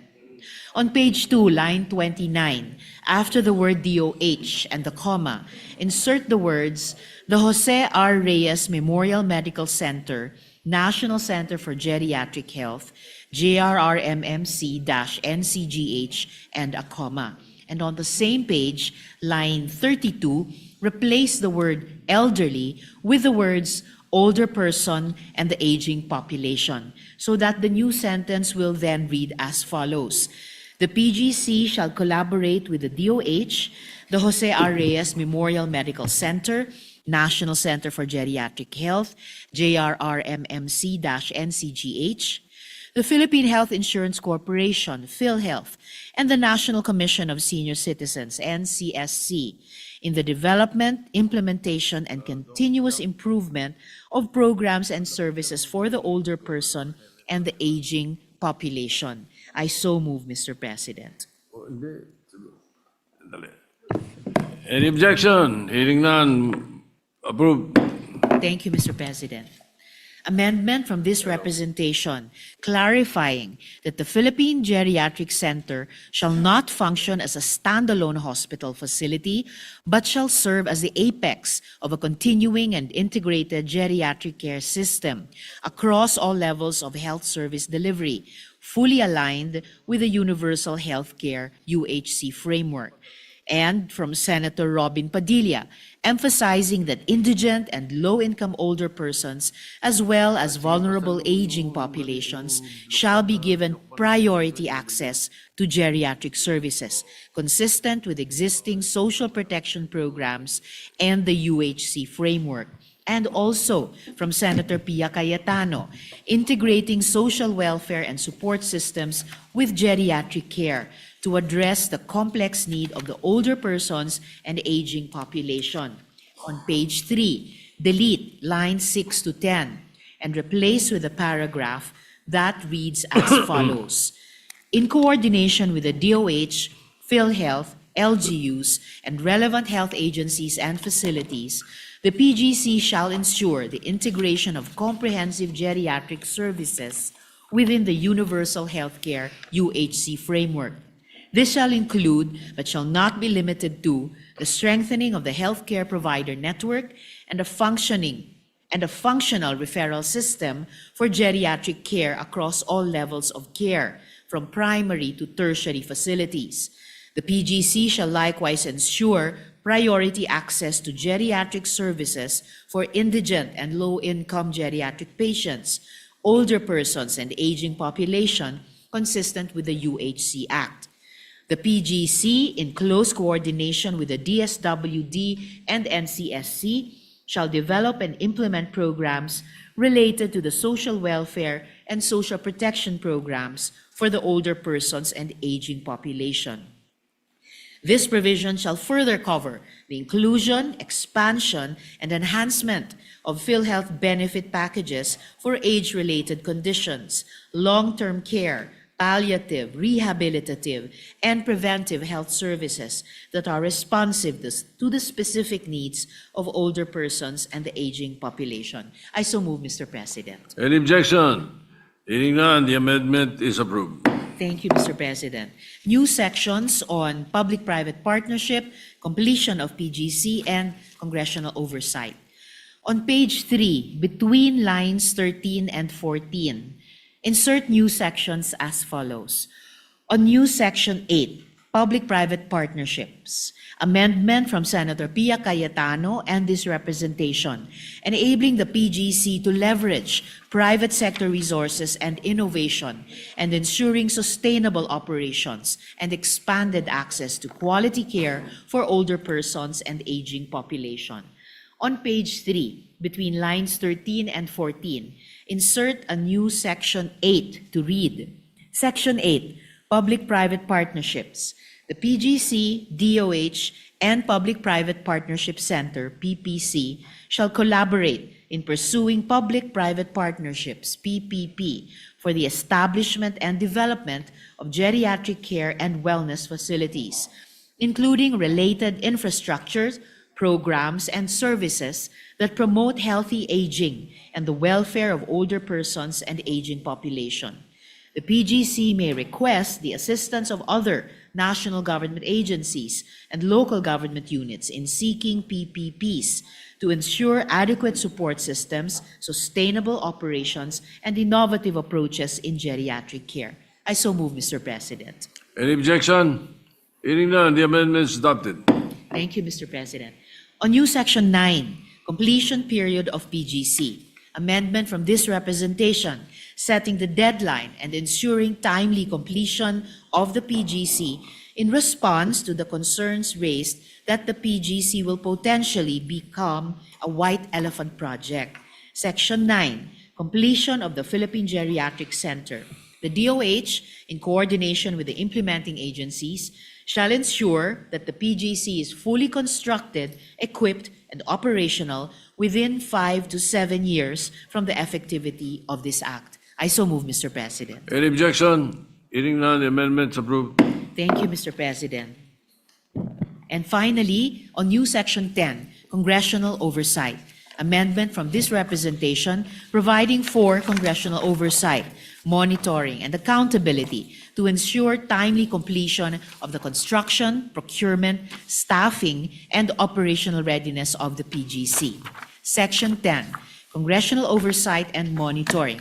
The Senate Committee on Health and Demography and the House of Representatives Committee on Health shall exercise joint congressional oversight over the implementation of this act, particularly the planning, construction, equipping, and operationalization of the Philippine Geriatric Center, PGC, including the timely completion of its infrastructure and facilities.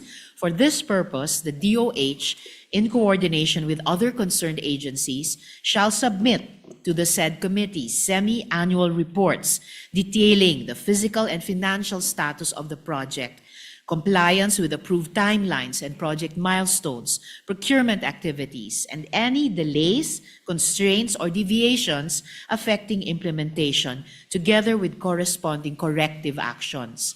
The committees may conduct hearings, site inspections, and technical briefings, and may require the submission of documents and records necessary to ensure transparency, accountability, and compliance with this act. In cases of unreasonable delay, cost overruns, or material non-compliance, the committees may recommend remedial administrative actions, policy reforms, or legislative measures without prejudice to the conduct of audit, investigation, or review by the Commission on Audit, COA, and other appropriate oversight bodies. The joint congressional oversight under this section shall continue until the PGC is fully constructed, equipped, and operational. Then renumber the succeeding sections accordingly. I so move, Mr. President. Any objection? Hearing none, the amendment is approved. Marami pong salamat, Mr. President. And Mr. President, in closing, I thank Senators Pia Cayetano, Bongo, and Robin Padilla for their proposed amendments. With these amendments now fully integrated, we have further strengthened the Philippine Geriatric Center Bill to ensure that it is inclusive, age-friendly, and fully aligned with the universal healthcare framework and internationally agreed-upon development goals.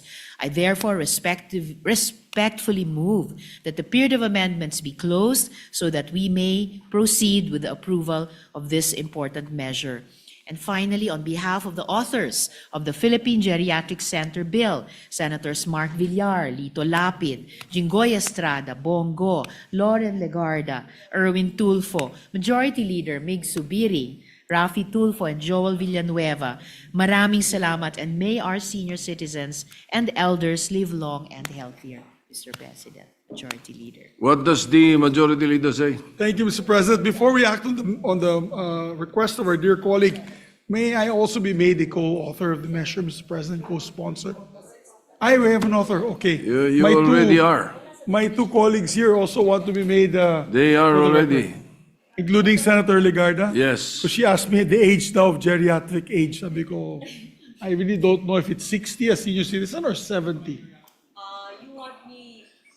Anyway, Yes, Mr. Majority President. Leader, I need not come up with a disclosure because I don't think I will benefit from that law, no?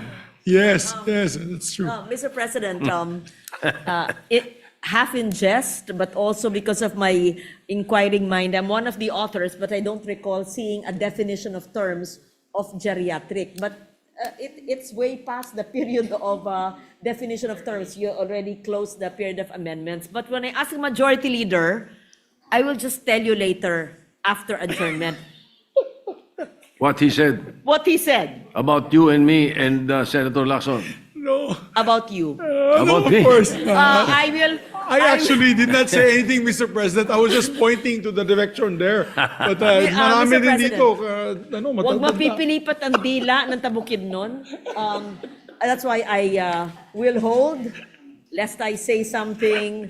But the Senate President is always a good sport, and I will tell him exactly what you said. Actually, papunta na rin kami dyan ni Senator JV. We're on our way. Few more years to go and we'll also be senior citizens. So, You yes, know, there's one thing, one advice I can give you, Majority Leader Senator Subiri. Do not be afraid of old age. Try to reach it. oh, good words of wisdom. Words of wisdom from our Senate President. But I believe Senator Risa would like to be recognized once again. Senator Hontiveros. Just a quick point of information, Mr. President, sa point ni raise ni Senator Loren. Tama po sila. There's actually no definition of geriatric dahil ang geriatric po has less to do with numerical age kasi there are seniors in full or practically full capacity of their physical and mental health. Mas po may reference sa geriatric conditions na may kinalaman po sa So progressive na geriatric diminution conditions sa does not capacities. really have nothing to do with age. Actually po, not strictly. Good, Salamat po, because Mr. President. there is one thing also that I practice. I do not let the old man in. Yan, Mr. President. Yes. No. All right, Thank you, Mr. Majority President. Leader. That's why hindi Di- halata, di- Mr. President, na 65 ka lang. Yes, Mr. President. Mr. President, I move to close the period of amendments. So move, Mr. President. Amendment. Any objection? Hearing none, the period of amendments closed. And Mr. President, this is supported by almost all our colleagues. I think this is a very non-controversial bill. I consider this a happy bill for our, sorry. Who? Asan Pia, of course, we'll also put on record, Mr. President, the request of Senator Pia that she be made a co-sponsor and co-author of the measure. And with that, Mr. President, I move that we approve on second reading Senate Bill number 1509 under Committee Report number 13. Any objection? Hearing none, Senate Bill 1509 is approved on second reading. Thank you very much, Mr. President. And last, housekeeping measure. It's- I move to suspend consideration. Mr. LEDAC, yes, it's a LEDAC measure, it's the majority I leader. forgot this is in the list. That's right. Congratulations to The all of LEDAC us. will be happy. Yes, Mr. President. So move to suspend consideration of the measure for third reading. Consideration of the measure suspended. And last, Mr. President, on the agenda today, just as housekeeping. Upon the instruction of Senator Ontiveros, Chairperson of the Committee on Electoral Reforms and People's Participation, I manifest the designation of Senator Francis Kiko Pangilinan as Vice Chairman of the said committee, Mr. President. Any objection? Hearing none, Senator Pangilinan is elected Vice Chair. And therefore, Actually, it's a designation of the chairman. that's Yeah. correct, Mr. President. With that, Mr. President, no other measures to take up today.